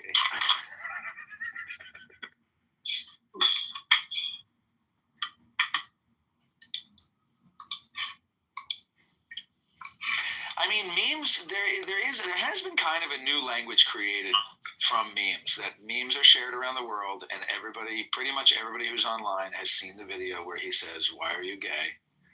And so at any time, Yes. to somebody who doesn't even speak your own language, you can say, "Why are you gay?" And their response will be, "You are gay." You know what I say back? Who says I'm gay? Who says I'm gay? You No. are gay. When you say, "Can I call you Mister?" Can I call you Mister?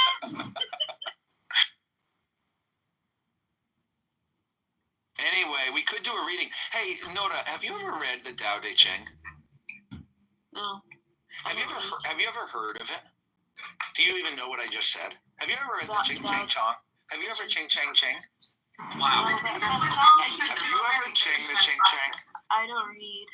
Have you ever heard of the Tao Te Ching book? I think Wisdom read some. Have you heard of the Holy Quran? Yeah, I have. Have you read parts of the Quran or all of the Quran?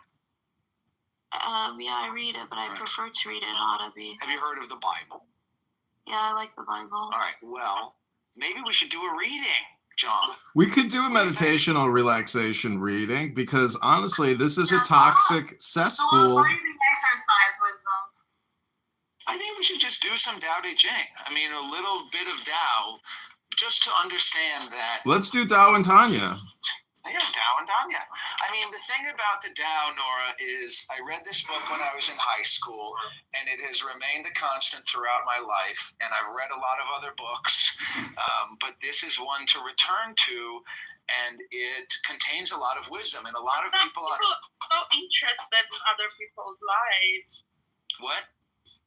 Some people are so interested in other people's lives. Well, luckily, this book has nothing to do with other people's lives, right? It's a book that you really? can... So you tell Oh, really? Beautiful. I go on first, I clean there. So, the thing is, people on Clown House spend a lot of time arguing about religion. Can you read Psalms 139? Sure, I will. Okay, this is Psalms 139. Are you reading from? I got the Bible right here, actually. I have a Psalms book that I got from a free, it's like a Christian coffee shop that gives books away. So I have a book of Psalms right here, and I can go to Psalms 139.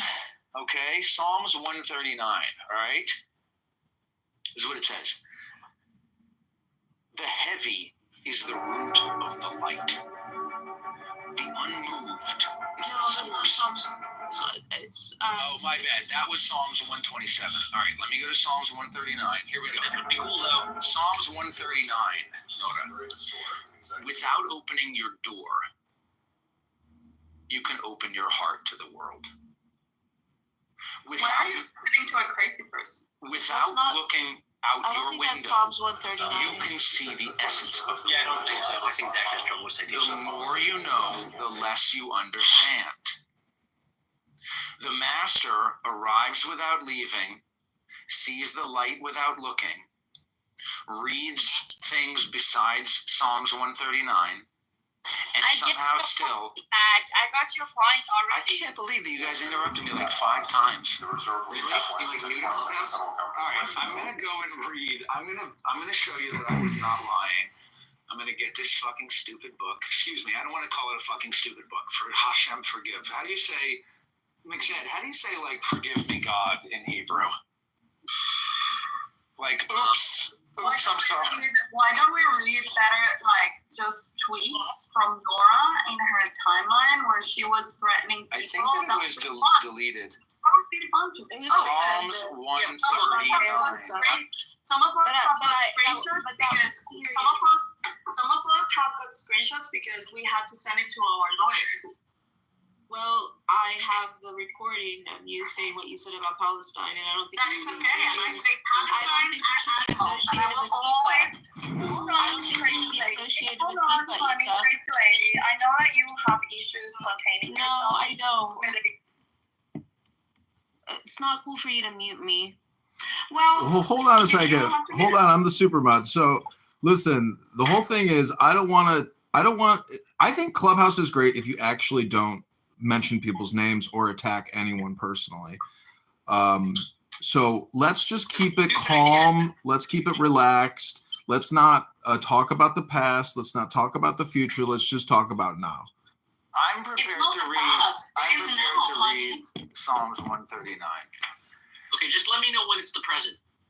Okay, it says, "Search me, O God, and know my heart." Well, to the choir master, a psalm of David. O Lord, you have searched me and known me. You know when I sit down and when I rise up. You discern my thoughts from afar. You search out my path and my lying down and are acquainted with all my ways. Even before a word is on my tongue, behold, O Lord, you know it all together. You hem me in behind and before and lay your hand upon me. Such knowledge is too wonderful for me. It is high. I cannot attain it. Where shall I go from your spirit, or where shall I flee from your presence? If I ascend to heaven, you are there. If I make my bed in Sheol, you are there. If I take the wings of the morning and dwell in the uttermost parts of the sea, even there your hand shall lead me, and your right hand shall hold me. I thought this room. Hang on, please. I was trying to mute McZed. You guys interrupted it. He was recording. It could have been a good recording. If I say, surely the darkness shall cover me, and the light about me be night, even if the darkness is not dark to you, the night is bright as the day, for darkness is as light with you. For you formed my inward parts, you knitted me together in my mother's womb. I praise you, for I am fearfully and wonderfully made. Wonderful are your works, my soul knows it very well. My frame was not hidden from you when I was being made in secret, intricately woven in the depths of the earth. Your eyes saw my unformed substance. In your book were written every one of the days that were formed for me, when as yet there was none of them. How precious to me are your thoughts, O God! How vast is the sum of them! If I would count them, they are more than the sand. I am awake, and I am still with you. Oh, that you would slay the wicked, O God. O men of blood, depart from me. They speak against you with malicious intent. Your enemies take your name in vain. I praise you, for I am fearfully and wonderfully made. Psalms 139:14. Oh, it goes on. Do I not hate those who hate you, O Lord? And do I not loathe those who rise up against you? I hate them with complete hatred.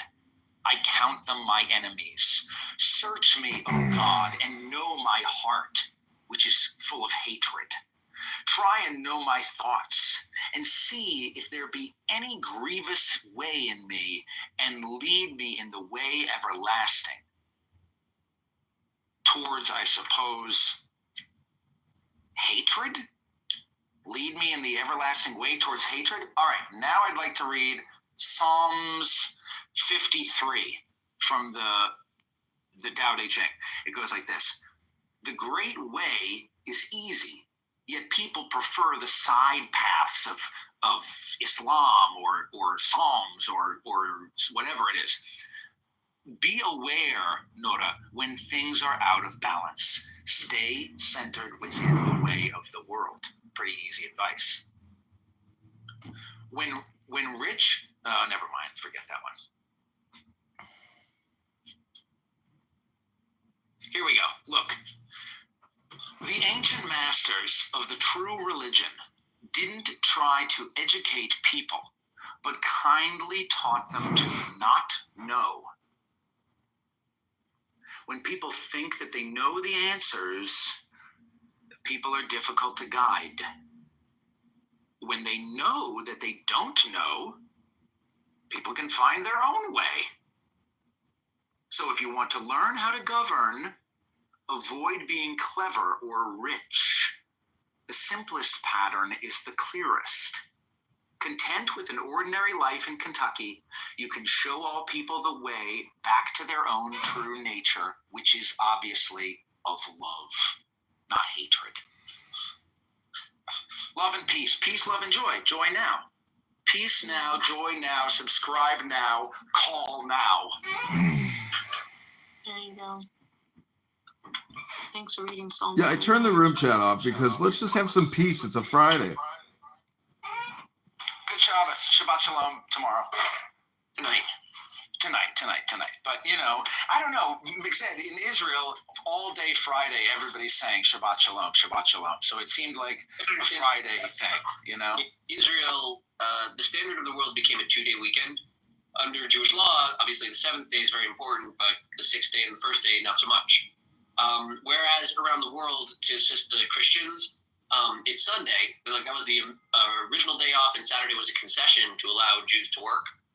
Because you really, like the early immigrants, they would like get a job on Monday and be fired on Friday because they weren't coming in on Saturday. A lot of stories. But,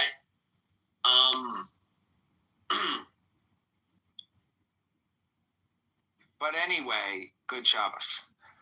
Yeah, so their Friday is roughly equivalent to our Sunday. Because since the Sabbath comes in at nightfall on Friday, Friday is actually legalistically designed as a day to prepare for the Sabbath. There are special mitzvahs that happen on that day. And if you're working, it's very annoying because you gotta work till 5 technically, and sometimes that's after sunset, so you just gotta duck out early. And Speaking of that, prepare food. Like if you need to prepare food for the meal, you can't cook anything tomorrow. So Friday is often a stressful day, but in Israel, Friday is off. It's far more conducive to happy Jewish. It's like a half day. Okay, on that note, I'd like to read. Their Sundays, you understand, their Sundays are Mondays. Right. They work on Sundays freely. They don't care. Okay, this is a good one. So this is Psalm number 48 from the Tao Te Ching. And Nora, this one is for you. It says, in pursuit of knowledge, every day something is added or learned. In pursuit of the ultimate way of the world, every day another thing is dropped or abandoned or let go. Less and less do you need to force things until finally you arrive at non-action. When nothing is done, nothing is left undone. True mastery can be gained by letting things go their own way. It cannot be gained by interfering. No, you have a very good reading voice, Zach. When you read Pointer's complaint. How was it called? Portnoy's complaint. Oh, thank you. I mean, I went to, I was going to be an actor for the stage, but then I got crazy because I got radicalized by this anti-civilization. So I left my budding acting career in New York City and moved to Maine to live in the woods and shit in a bucket every day because I lost my mind and became radicalized. So, yeah, no, you're right, and you're right, and I need to realize I can't take down institutions as much as I think I can, and I want to change systems. I need to just focus on myself and taking care of myself, and it's serious. I do have charges against me, and these charges are serious. I take them seriously. Apparently, I made my accounts private because my brother's like, please, for the love of God, stop letting people harass you. So I went private on my social media, specifically my Facebook, because I have like nearly 800 comments of people like harassing me and attacking me. And because they doxed our address, they sent also letters to the house, and some of the letters had to be reported to the police. But yeah, I haven't seen any of it, but I agree with you. Radicalization is not good. My radicalization is fleeting though. Like, it's just like I obviously don't support ISIS, or think ISIS is Muslim. We don't have to talk about Israel, but I think the main thing that the Palestinian side or the anti-Israel side is missing about Israel. No. Let's not make it that way, because This is what I want to tell you. Zach. Do you agree that because of the Holocaust, that Jewish people go through intense trauma that is associated with the Holocaust and the fear of the Holocaust? 100%. And in fact, I had like a joke that I was playing with, which is like, Israel is one of those countries where like every single action that is undertaken in the country every day is connected to the national story. For example, you go into a coffee shop and they say like, hey, welcome, because of the Holocaust, we were able to create this wonderful coffee shop and have this great coffee. And so anyway, what would you like for coffee? Yeah. So I watched the sermon. So this isn't my thoughts, but I watched the sermon where the imam or the teacher was saying this. Like, the Jewish people have this, they're afforded the trauma that comes with the Holocaust. They're afforded the trauma generation after generation. But when you think about the Palestinian, it's like you just paint us as anti-Israel, like pro-Holocaust, anti-Jewish, and it's not. We have our own set of trauma that comes with being Palestinian. As I can't speak for anybody else, so it's not that I'm just it's not that I'm radicalized. It's connected to my being. I hear you 1,000%, but I think it's very important when you say, I mean, it's true. You say you can't speak for anybody else, and when I'm listening to you talk, I was thinking that I think there's probably a significant difference. Look, there is a major difference between diaspora American Jews and Israeli Jews. And I know this because when I go to Israel as an American, I feel very foreign. I feel very American. And yes, we're all Jewish, but another kind of joke, it's not really a joke, but I was thinking the last time I was there that it's like, Israel is supposed to be a home for the Jewish people, but I think really it's kind of just like a home for the Israelis. I mean, the Israelis can be welcoming of American Jews, but in many ways it's just very clear to me. And I'm American. My brother. So my point is, wait, let me just connect it to your shit. No, I hear you. My brother was telling me, Noura. Well, what was I saying though? Oh, your brother was telling you what? Your brother's telling you what? No, you're saying you're American before you're not Israeli. No, and let me just finish in one sentence. I'd like to get in the conversation. All right, you can. Okay, good for you. Thank you. You're welcome to in a minute. But thank you, and good for you too. Okay, thank you. But clearly, I hear you, but I want to speak. Nora wants to speak too, and then you can go. But God bless you. That's the way it should be. Okay. So what the hell was I saying? Nora, all I was saying is that I imagine there's a significant difference of the experience between diaspora Palestinians and Palestinians who are still in Gaza. And so for the diaspora Palestinian living in Kentucky, it's a heartbreak basically that your family was exiled from your land and you can't return with the right of return. That Jewish people are granted this right of return and you're not. And from your perspective, it's an injustice Can I interrupt? Yes, because now I'm rambling. No, but did I make my point though? Yes. Okay. Okay, Princess, The people in Gaza want to kill. They want to kill. I'm worried about the children in Gaza and the psychiatry being imported into Gaza and them being forced medicated. I don't want to see the children of Gaza. Well, they have so much trauma. They have so much trauma. Like, if you listen to the psychiatrists that are there that are, like, treating some of, like, the cases that are there, it's insane. And so I worry about this Western psychiatry being imported into Gaza. She's so fucked, Abby. Wreaking havoc on a people that are so spiritual. That's one. Two, when it comes to, quote, diaspora or however you want to say it, or those of us that aren't in Palestine, the right of return, yes, that hurts. Randy is next in the queue. But Randy's just gonna like attack me. Randy, wow, you're really a trip. I'm gonna just attack you. No, narcissistic much? I'm not even gonna acknowledge you. How about that? Randy, let her finish, and then you're next. Go ahead. No, I'm just acknowledging. She said I'm going to attack her. I have to respond. I had to say a word. I know, it's fine. We have a nice peaceful feeling. So Zach, so my You got 30 seconds, Princessia, then we're moving to Randy. So after October 7th, on October 18th, not only did we have people in my family getting killed, but also there were homes in my village that were demolished. In the West Bank, in Judea, whatever you want to call it, that were demolished. You got 10 seconds. When I watched that video of that home demolishment, all I could think about is my father's home being demolished when he was 6. I hear you. Yes, I do. Okay, hold on, Zach. It's Randy. Hold on, it's Randy's turn. Go ahead, Randy. Okay, hey, thanks for letting me speak. I'm going to really cut to the chase here. Number one, Zach, when you say you go to Israel and every coffee shop references the Holocaust, you know you're lying, right? And it was a joke. And I'm sorry for saying people here took it as a joke. I don't think people here took it as a joke. I want to be very clear. It was said as a joke, so everyone took it as a joke. Okay. Well, I'll be clear here.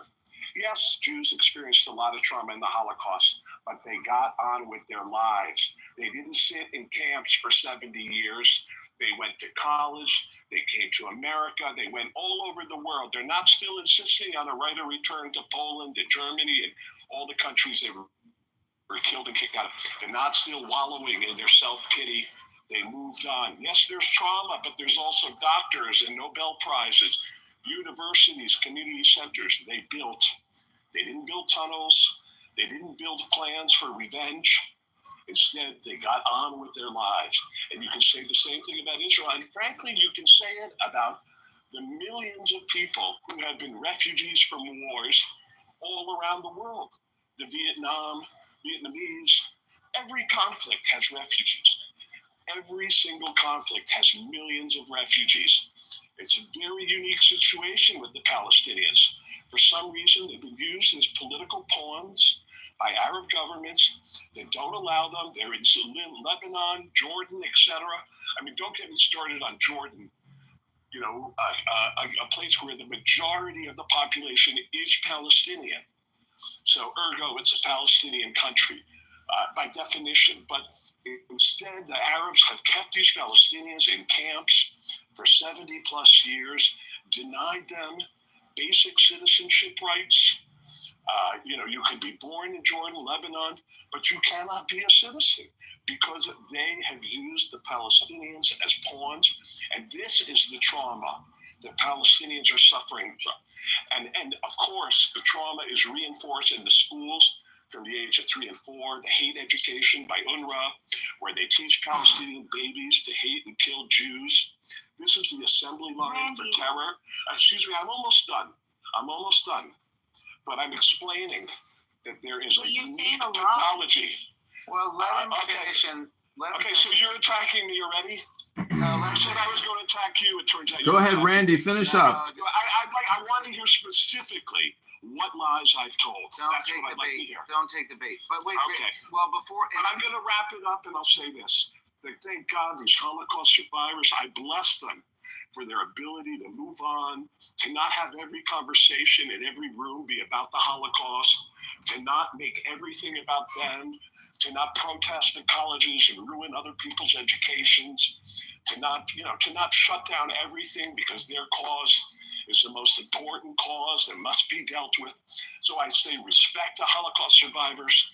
Yes, you experienced real trauma, not self-perpetuated trauma, but self-perpetrated trauma, but real trauma from third parties, and you got on with your lives. Kol hakavod, as we say in Hebrew, respect. Thanks for letting me speak. Yeah, And if anyone says I said a lie, I'd like to hear what the lie I is. want to hear Princessia's response, but I just want to, maybe this is self-serving. I just wanted to apologize and clarify. I didn't mean to say good for you, like you're a dummy. I should have said, okay, noted. That would have been a better phrase. Okay, I hear you, but I meant, okay, good for you. You want to speak. Everybody wants to. That's all I meant. But yes, let's hear Princessia's response. I'm sorry, Randy. No, I don't need to respond to that. Oh, okay. Well, Randy said basically we can bring. All I wanted to say is this idea that hate is being taught in education. This is ridiculous. Right. Okay. Second. I know a little girl. Okay, she's this beautiful little 5-year-old little girl. She's born and raised here in America. She's a Palestinian American. As I was born, she was born here. Her parents are Palestinian, born in Palestine. Okay. I don't know why Keegan keeps going down. Her uncle. Maybe he can't talk. Her uncle lives in. No, he's unmuting, and it's rude. And Keegan, if you want to come up, just stay on mute until we're ready to have you speak. Go ahead, Keegan. I don't have to finish what I was going to say. Well, I want to hear about the 5-year-old girl, please. Yeah, so we want to hear about her. This 5-year-old little girl, I saw her not too long ago at a gathering. Her uncle from our village was murdered. This was before October 7th happened. He was murdered in our village. He was shot. He was considered one of the best men in the village, and his wife was pregnant. He had children. Great guy, and his sisters. It's their maternal. It's her maternal uncle, so it's her sister's brother. This little girl was devising a plan in her head how to get back at what they did to her uncle. So it's not that hate is taught in schools. It's that when children see their uncles, their fathers, their mothers, when they see Can I ask a question? This is what happens naturally. Can I ask a question? This is a natural reaction to this type of. Well, no, the hate is taught in school, and I'm happy to discuss that the way the hate is taught in school. Why is she thinking about ways? Yeah, it's taught it's the whole culture. It's all culture. Now the shit is stewing. Oh, here we go. Here's a major Wait a coming minute. in the So room. wait a minute, please. Resistance cannot be part of this conversation. Randy. So we had a nice peaceful feeling. As the room continues to expand, the peaceful feeling may change. Resistance, I always want to give you the humanity to join us at the table, but we can't. I don't really want you to disrupt the whole conversation. Resistance will bring you in at the end. Yeah, we'll bring you to the end. So what was I going to say? I wanted to ask a question and make a statement. So the question really quick, well, I'll make the statement first. The statement is you're concerned about Western psychiatry basically brainwashing the kids of Gaza, and I can even validate your concern that could be something to be concerned about. But certainly, and like forced injections like you experienced or whatever, but certainly if that was a concern, we should also be concerned about the thing that Randy wants to start ranting about, which is like the bullshit education in the schools where the hate is taught. And they say, if you have the way they teach math problems, they say, if you have 5 Jews and you kill 3 of them, how many Jews do you have left? That type of stuff. And So if we're concerned about psychiatry, wait. Let me ask my question. So let me restate my point, which is if we're concerned about psychiatry affecting the kids of Gaza, we should also be concerned about other things in the educational and cultural systems that might be corrupting the kids. And when speaking about this specific kid, this young girl, I kind of want to respond in two ways. The first thing I want to say about her is, look, I don't know if have you read Lord of the Flies? I was going to say we've all read Lord of the Flies, but have you read that, Laura? Do you know the story of Lord of the Flies? Do you know that book? No. Basically, some kids get shipwrecked on an island and they create a society with no adults, but they end up kind of hurting each other. Anyway, I don't want to ruin it, but they kind of rip each other to shreds. And then Lord of the Flies is always kids left alone are going to rip each other to shreds. When people say, oh, it's like Lord of the Flies in there, it's like a bunch of unsupervised children just tearing each other apart. And so a 5-year-old girl who sees her uncle murdered might respond with revenge, but hopefully, our job as adults is to coach children. Yes, in situations of injustice, you might coach your children, hey, you got to grow up to be a resistance fighter like me to fight against the occupation. But hopefully, ideally, in times of peace, if we were all following the great way of the world, the Tao, then it would be our job as wise adults to coach children away from those selfish impulses towards revenge or, something like that. And my question is so even if she feels revenge, she's only 5, we should teach her by the time she's 10 that killing somebody is not a good justification just because one was killed. I agree 100%. And my question about the little girl, which I'll end with this I ask in the most respectful way and a non-judgmental way, but I do wonder why her uncle was killed, because if he was killed for doing some terrorist shit, then maybe somebody could tell this little girl, listen, your uncle was a great man, he was a good uncle, but he did some really harmful illegal shit. I don't know, but that's why I'm asking. Hold on a second, Princess. Randy had his hand up. After Randy, go ahead. You got 1 minute, 30 seconds. Go ahead. Yeah, I'll be real quick, okay? My parents are Holocaust survivors.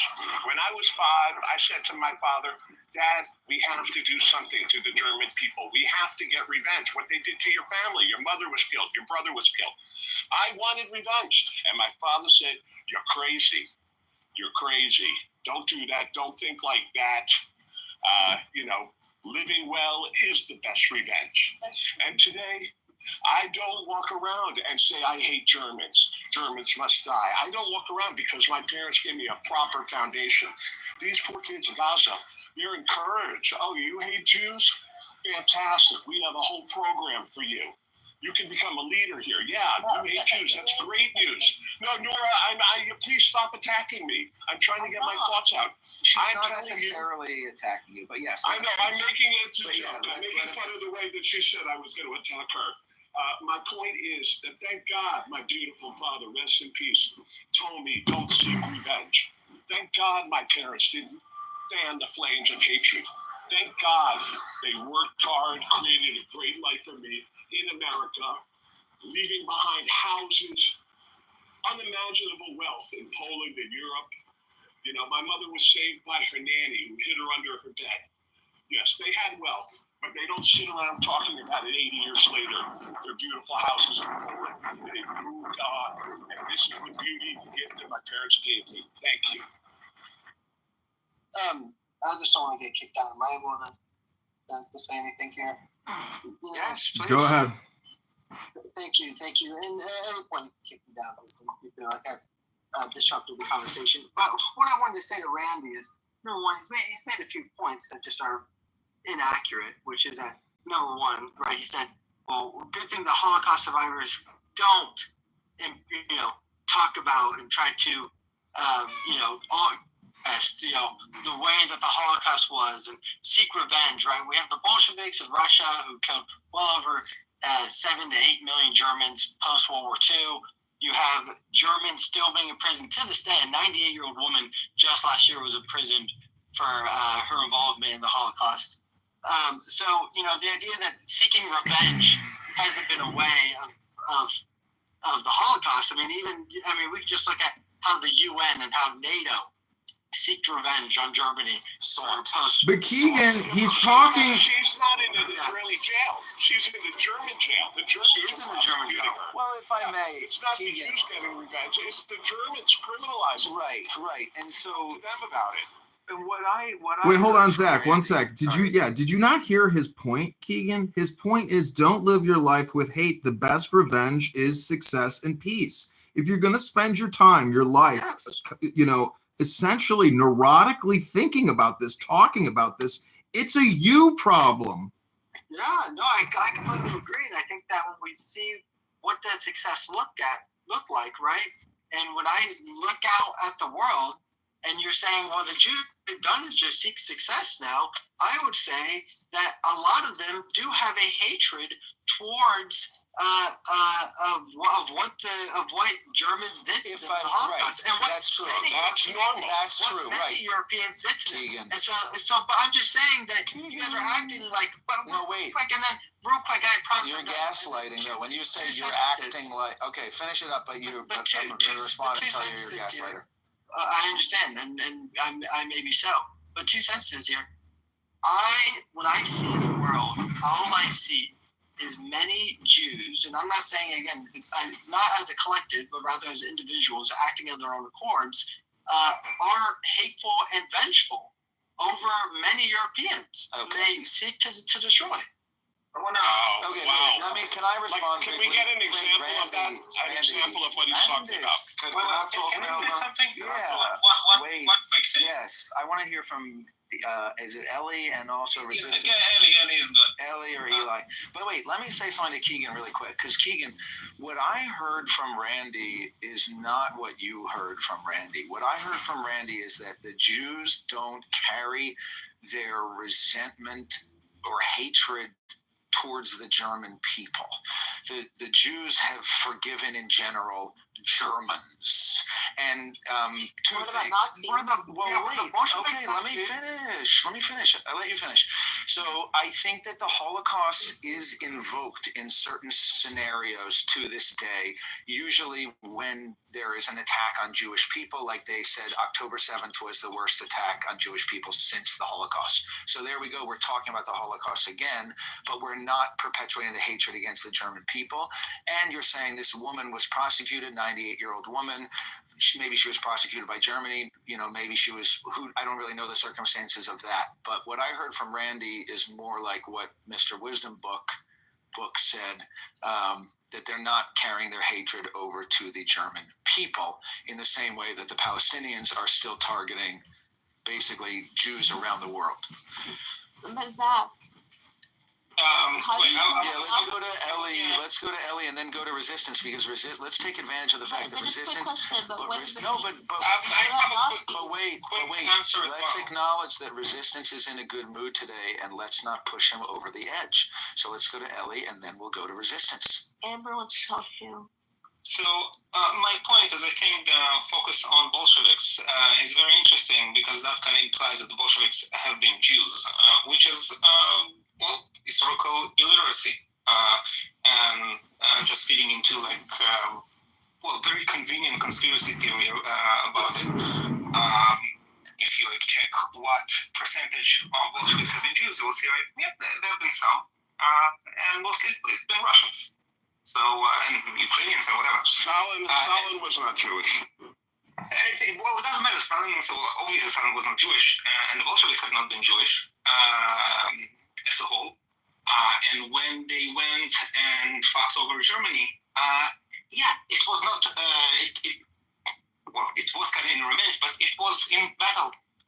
They took over Germany and fucked it up. Yes, and they've been more ruthless than the Western allies. A lot of it because the culture of Russia,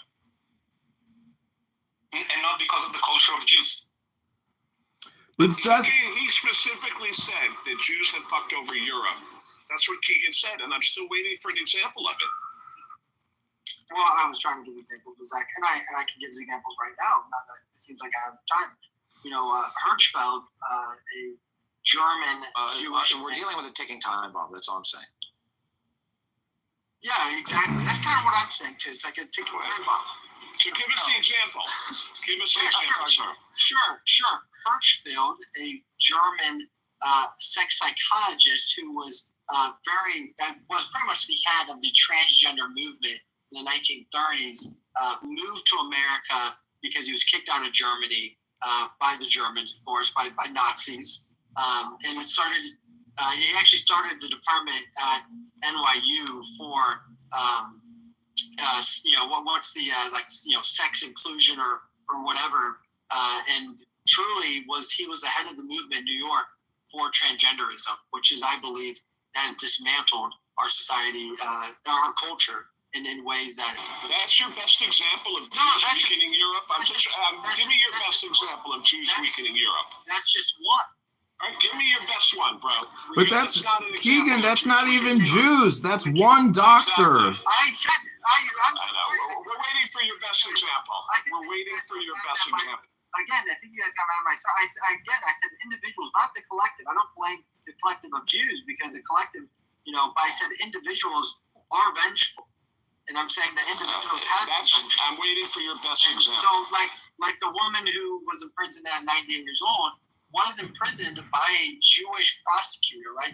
In German, a Jewish prosecutor found this woman and said, this woman needs to go to jail at 98 years old. She shouldn't be able to live her life free anymore because of the crimes. Okay, we got that point. No repeats, please. Call Kath. It doesn't sound right. There are no Jews left in Germany anyway. No, there are no Jews left. There's no Jews in Germany. Less than 100,000. Less than 100,000. Let's go to Amber or resistance, maybe.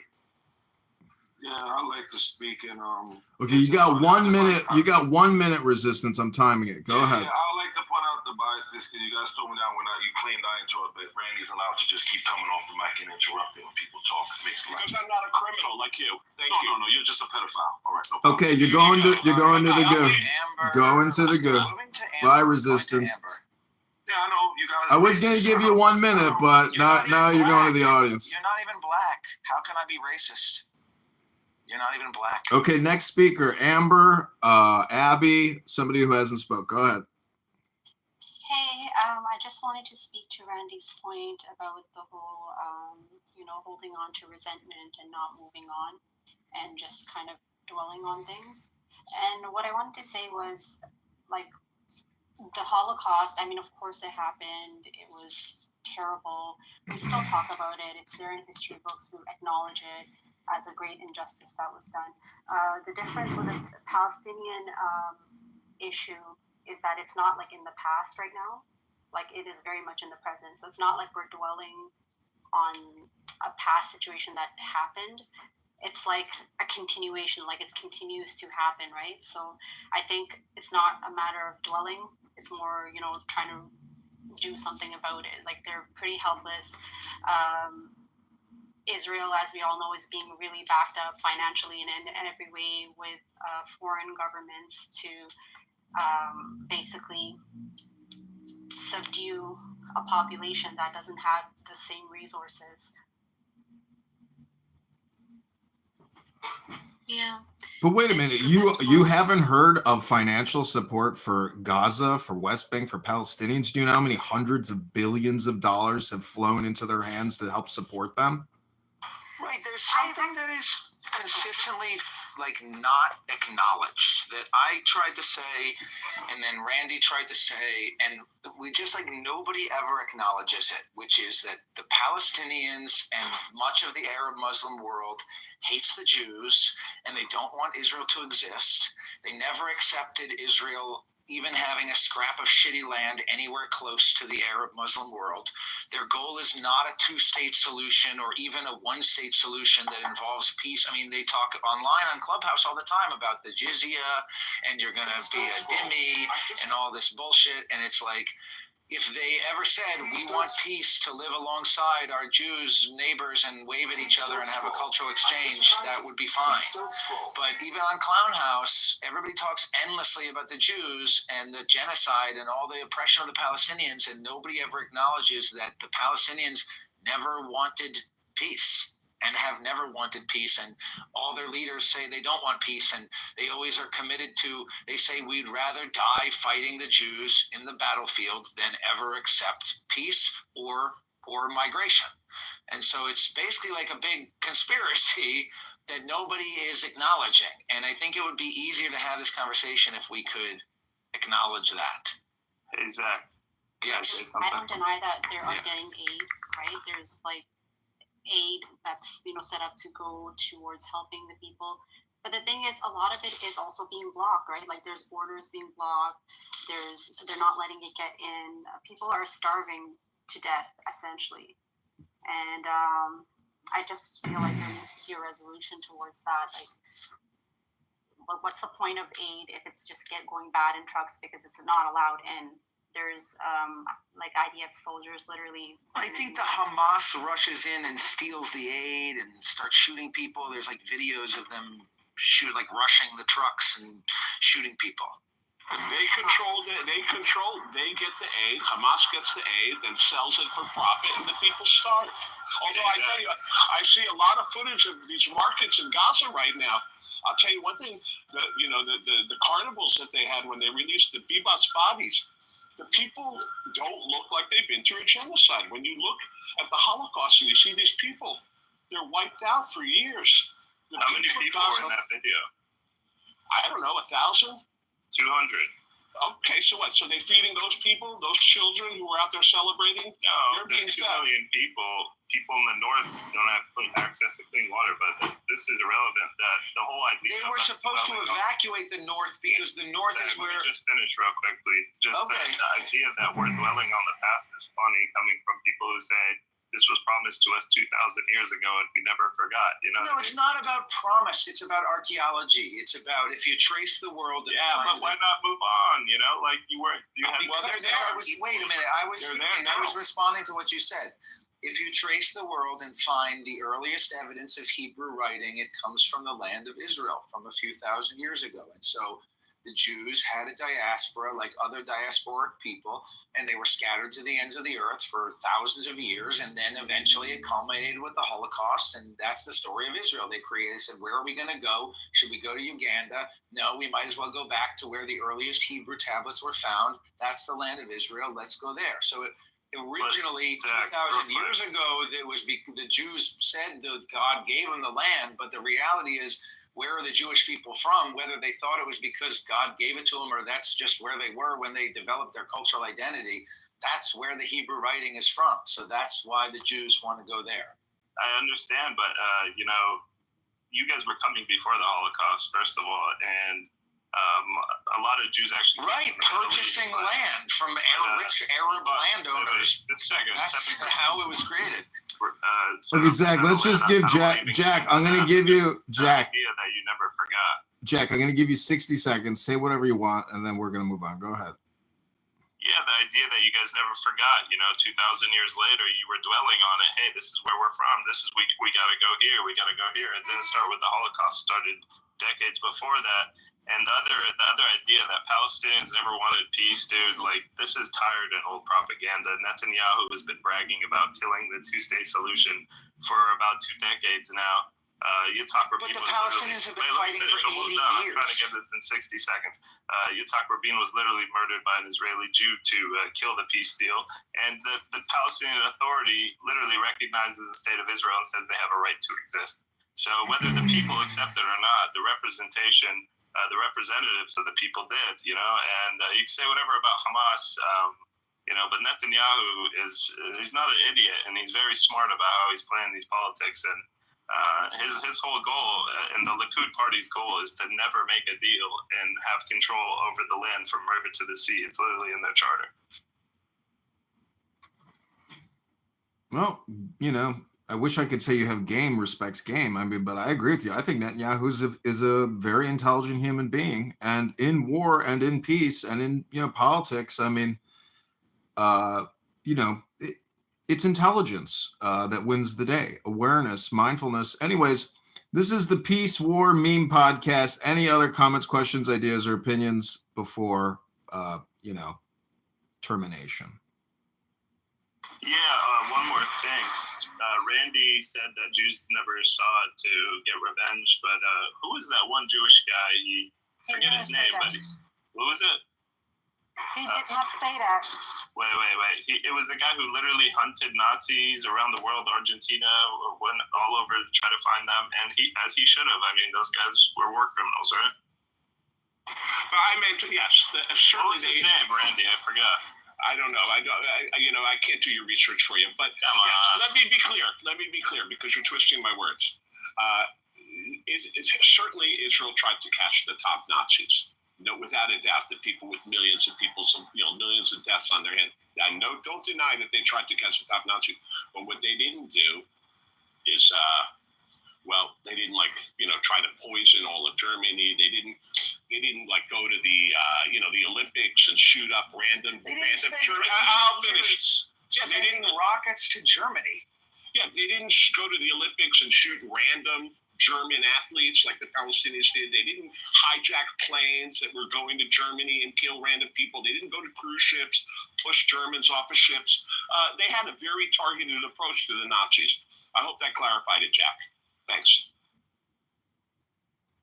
Yeah, I mean, the Nazi situation is different. They were literally occupied right after, and the U.S. took over. But had they, continued on in a major political way, you would see the same resentment.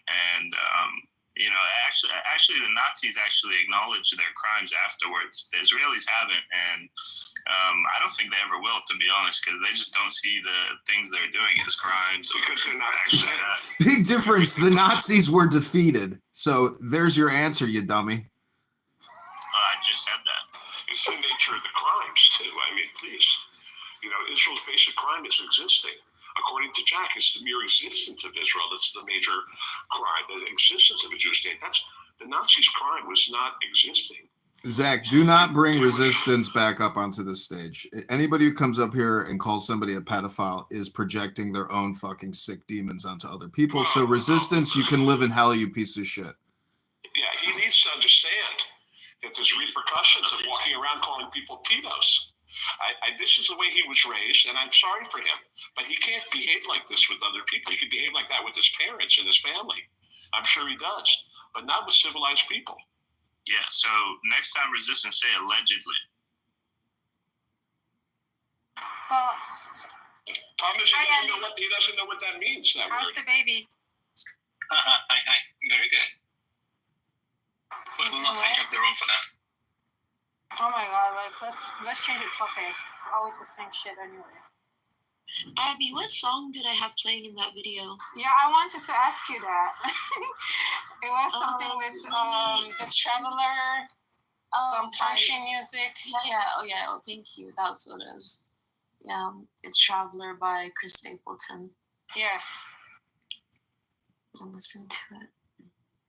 But I don't know which song that was. It's called Traveler. Oh, that's. I thought it was the album. No, it's a song, Traveler. I'm pretty sure. Either that, I was playing Fire, because I was playing Fire Away on repeat. But I'm pretty sure it was Traveler. I see the sunrise creeping. Maybe that would have. Yeah. I don't know. I have to listen. Well, because somebody stole my notebook, and so I don't have those letters anymore. I have to find that video. I'm pretty sure I have it on my phone. What were the circumstances? You got robbed in New York, or what happened there? Either I got I don't know why I didn't just take an Uber from New Jersey to JFK, and why I didn't just go home from New York, but I really wanted to just see the JFK airport. And so I took a taxi instead of, it was like $200. I took a taxi from Newark to JFK. And by the time I got to Newark, because I put my money in my Quran, I put my credit cards, my ID in a little Quran, and I travel with a Quran. It's like a pocket-sized Quran. When I got there, and I was like, okay, I'm going to go home because I just didn't have a good time in Newark. When I was going home, I go up to, because I had a first class ticket, so I went to the first class side to go home, and it was just bars. And I'm like, I don't have my ID, but they didn't take me through the process of how you do your ID and all that stuff, which I did later, and I could have gone home, but saved myself the embarrassment of everything that happened. So, yeah, I don't know what happened. I don't know if I left the Quran in the taxi or if because I had it to take it. That's probably what happened, right? Did you call the taxi company? I've tried. I could probably call right now and see if they have it, but because I still need my driver's license. I need to go make a new one. But I have more videos from that night. Did I only post one video that night, or is you posted a video in your hotel room where you go to your diary? You were like naked in a towel crying or something? No, not in a towel, in your bed sheets. In the bed sheets, wrapped in the bed sheets, like shroud. Yeah, because I was just like reliving trauma. It's okay. Have you ever been to we all been there. You ever get therapy? She's in therapy. I'm gonna get it. I'm actually I'm trying to be as proactive as possible because clearly I was having a mental health episode. So I'm trying to be as proactive as possible for court. So I'm trying to get into an outpatient program on Monday. Well, anyway, my thing about the previous, I wanted to tell you you should watch the movie Enter the Void by Gaspar Noé. You gave me those vibes. Yeah, maybe go into the film industry whenever you feel better. I know, because because Diego loves movies. You might think I'm just saying this because of Diego, but no, I know. You will impress him. No, me and Edmund were impressed. We were like, wow, that was good. She's being facetious, Princessia. Take care of yourself. I swear on everything, I'm not being facetious. Hey, Abby. I mean it. Hi, little Haiti. Hi, little Haiti. Hey. I mean it, and you know how much I don't like you, Nora. But after that video, you can listen back to Edmund's recording. I always feel like it's fine to always reconcile and build. I have pretty much like amnesia, so I forget pretty quickly. So I would like a truce with you and to unblock each other, if that's okay with you. I just unblocked you. What, do you think there's like some kind of long-term value in these short-term dopamine feedbacks? Okay. Let's try for the 100th time. But, I mean, at the end of the day. You're like Israel and Palestine. It's at the end of the day. What happens at the end of the day? Because honestly, that's what I say all the time. Everybody on Clubhouse is always talking about the end of the day. When is the end of the day? The end of the day is the end of the day. I'm writing. You already don't have your representative with you today? Well, she's talking about Jazzy. Abby, what I was saying, I had met a girl who actually makes film on this because I consume more visual than I read. Though I like to read, but I don't really read. I'm just not a reader. I like to watch documentaries, and I watch a lot of documentaries, or I used to. So I kind of want to share and express myself through the medium of a visual medium. So I don't know if you've seen the Palestinian video I made. Here, let me share it. I'll share it.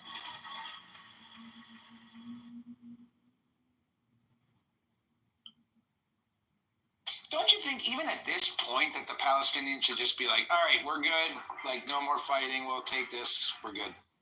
Or they really think that they want to like destroy Israel? Zach, haven't you ever made a bad decision and you can't back off of it and you're going down with the ship? Put it on the top. It's called a lost cause fallacy. Just put it in the chat. Put the link in the top. The chat's closed. Well, you can send it to me. Yeah, you two can connect offline in the real world. Maybe you can really create the real peace that you're supposedly talking about. I just messaged it to you saying, can you on Instagram, can you share it? So this is a video that I made in a voiceover that I have of information about Palestine, but it's from an intimate place because it ends with my family in the grave. Did you get it, Zach? Oh, you put it. Yeah, I put the link in the chat. Okay, Zach, how about we finish this room up with some Tao and Tanya? Yeah, Tao and Tanya. I think some Tao. I've got the Tanya. Okay, go ahead. Read a page. Read a page from Tanya. Poems from God. But you don't accept donations, Edmund, just like Jesse? No, motherfucker. I got a hair braiding business that supports me and my family. I'll take care of my children. Fuck you, Randy, you fucking racist white motherfucker! No, that's just a Chris Rock bit. I'm sorry, I didn't know. There's nothing racist. It's a famous Chris Rock bit. That's my bit. You know, you're supposed to get low expectation for such a funny bit. Okay. This is called The Candle of God. The self is a candle of God.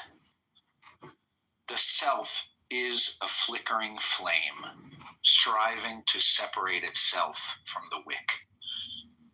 Despite all its attachments to matter and mood, once awake to wisdom, the self yearns to abandon itself and be emptied into God.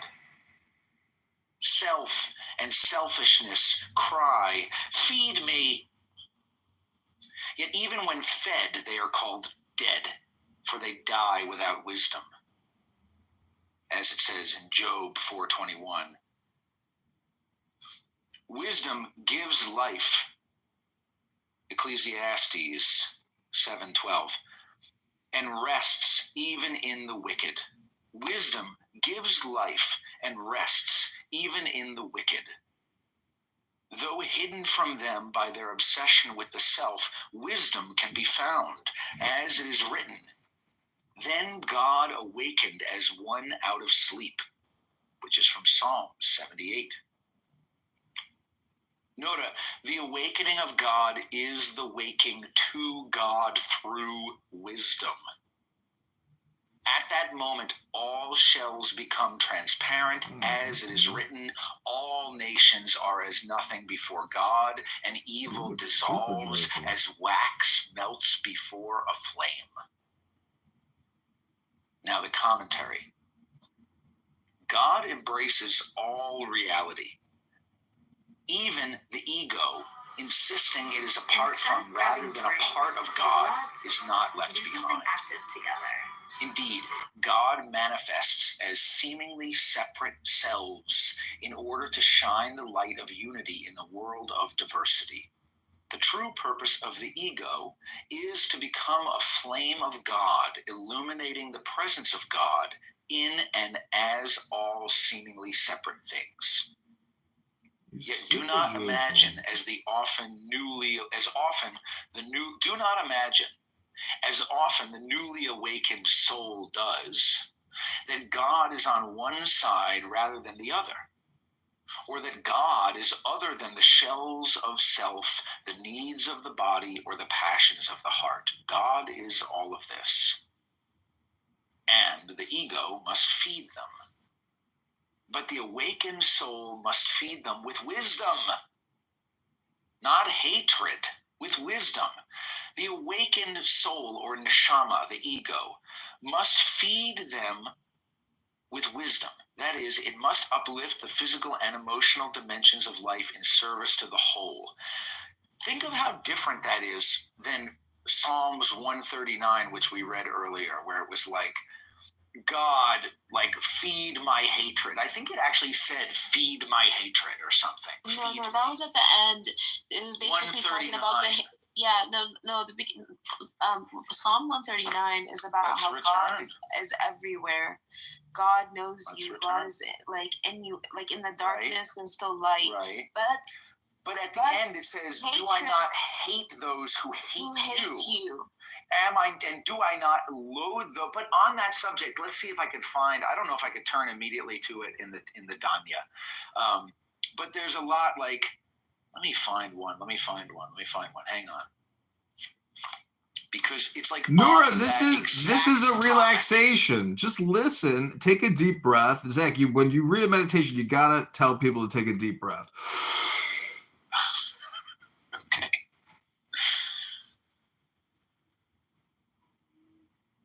Emmy's a really creepy mini army. no high or low in God. There was one that I read to Edmund the other day that I can't find right now, but it was about, do you remember that, John? It was a couple weeks ago where it was like, basically it was like love the moron.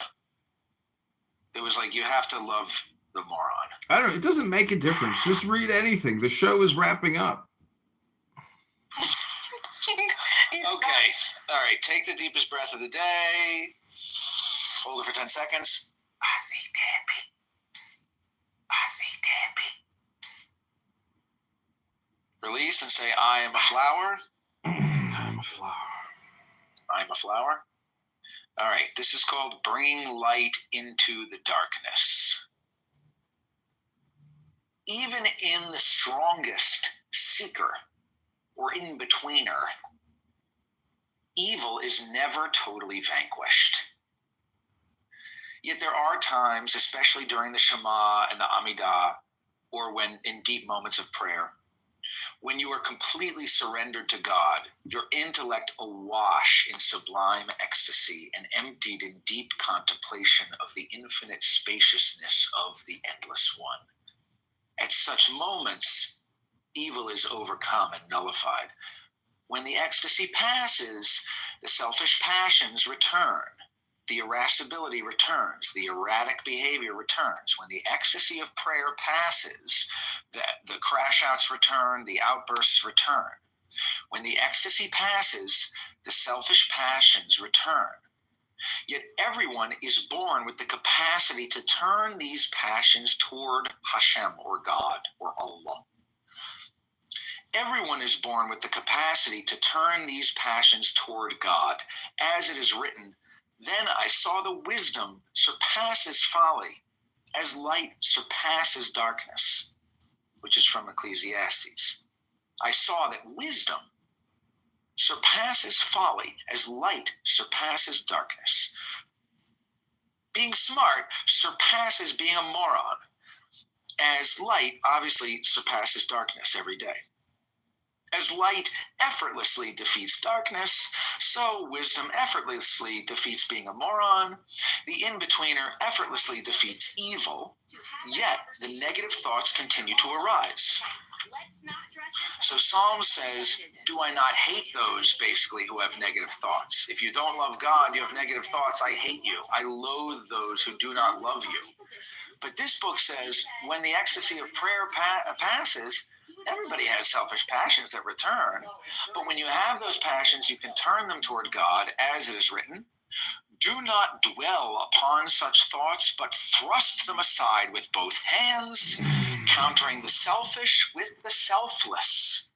Do not think of yourself, only be selfless. Counter the selfish with the selfless, refraining from anger and offering kindness, even to those who offend you. The commentary. A seeker or in-betweener is not sometimes good and sometimes evil, but rather forever engaged in bringing selfish passions under the influence of selfless service. While this sounds like a life of inner struggle, the way itself is in fact effortless. Just as a burning candle doesn't struggle against the darkness, but effortlessly keeps it at bay, so you are not to fight your selfish nature, or hate your selfish nature, or kill your selfish neighbor. You only have to kindle the flame of kindness. Refraining from anger and offering kindness to everyone are how you live the way of the seeker, or as it is known in the Tanya, the in-betweener.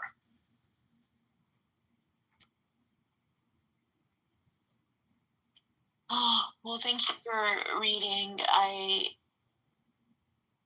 I wish that you didn't see Psalm 139 the way you're seeing it, but I appreciate it. I'm triggered by the word hate. Yeah, I understand. But Do you want to read anything, Princessia? I would love to, but I can't really read right now. My mind isn't very focused. I'm pretty sure you could if you wanted to. Okay, what should I read? Whatever you want. Okay. I'll give you 2 minutes. Go ahead. Then I'm going to end the show. Okay. أعوذ بالله من الشيطان الرجيم. بسم الله الرحمن الرحيم. الحمد لله رب العالمين الرحمن الرحيم مالك يوم الدين إياك نعبد وإياك نستعين اهدنا الصراط المستقيم صراط الذين أنعمت عليهم غير المغضوب عليهم ولا الضالين.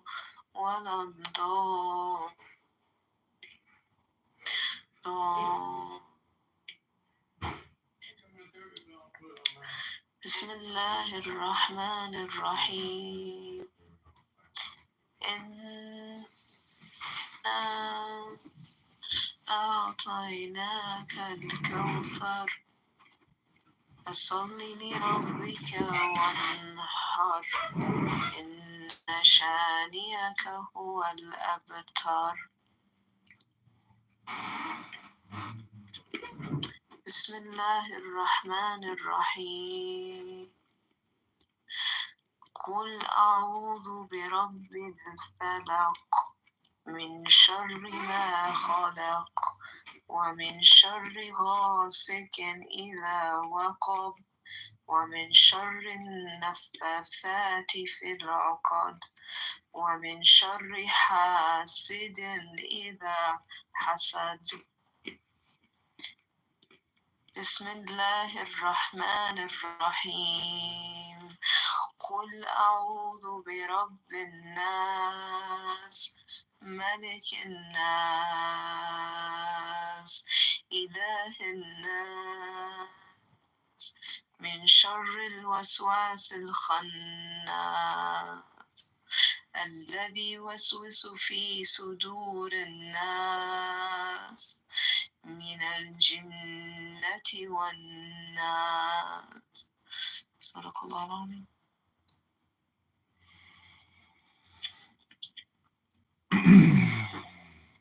Okay, I'm going to read from the book of Rumi, and then I'm going to end the room. Thanks for chanting that. I thought that was very peaceful.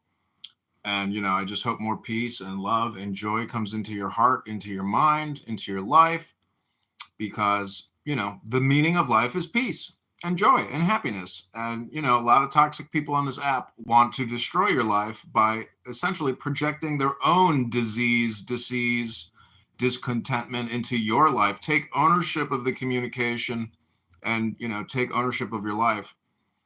And go to the gym and read a book, fatty.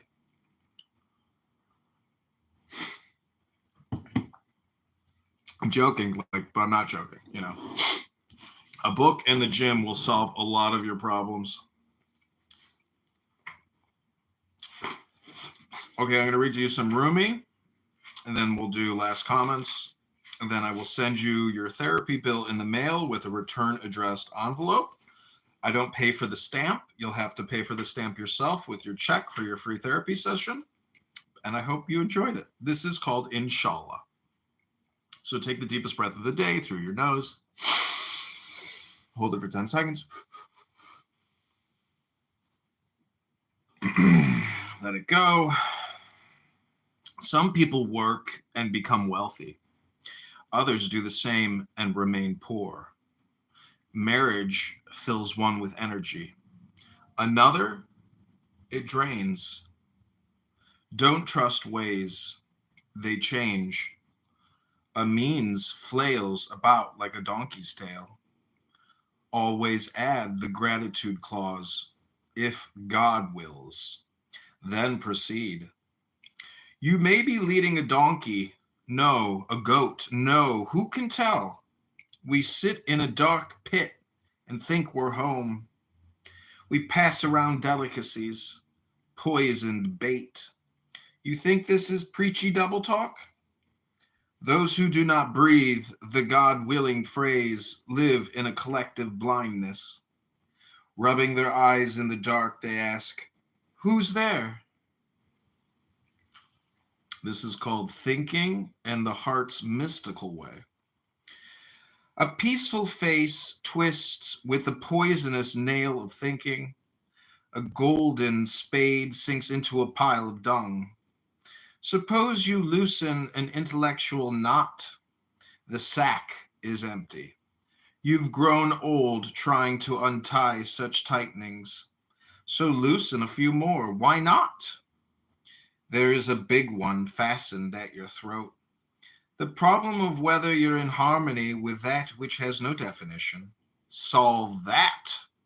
You examine substance and accidents. You waste your life making subject and verb agree. You edit it. You edit hearsay. You study artifacts and think you know the maker. So proud of having figured the derivation. Like a scientist, you collect data and put facts together to come to some conclusion. Mystics arrive at what they know differently.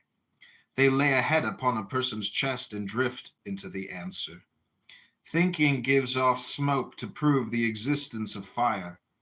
A mystic sits inside the burning.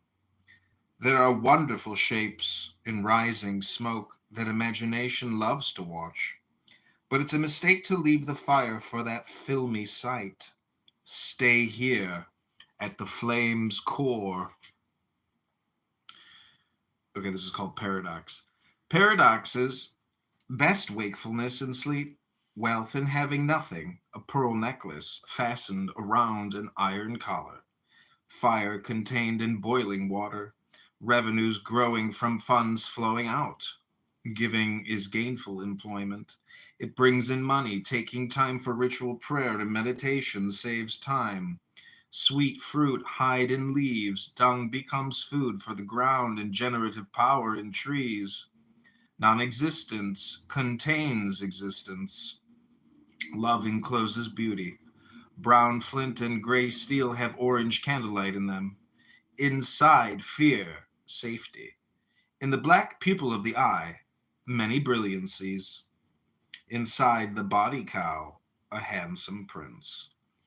Empty boat, some huge work goes on growing. How could one person's words matter? Where you walk, heads pop from the ground. What is one seed head compared to you? On my death day, I'll know the answer. I have cleared this house so that your work can, when it comes, fill every room. I slide like an empty boat, pulled over the water. Whereabouts unknown, every moment a taste of that beauty in our mouths, another stashed in a pocket. Impossible to say what. No cypress so handsome, no sunlight, a lonely hiddenness. Other pleasure gathers a crowd, starts a fight, lots of noise there. But soul, beauty stays quiet. Shams and his amazing whereabouts unknown inside my heart. The level of words. God has said the images that come with human language do not correspond to me, but those who love words must use them to come near. Just remember, it's like saying of the king, he's not a weaver. Is that praise? Whatever such a statement is. Words are on that level of God knowing. Okay, that's roomy. All right, I'm going to end the room. Hope you have a great day. Health, wealth, love, peace of mind, happiness, and strength. And go in peace. Talk to you soon. Bye.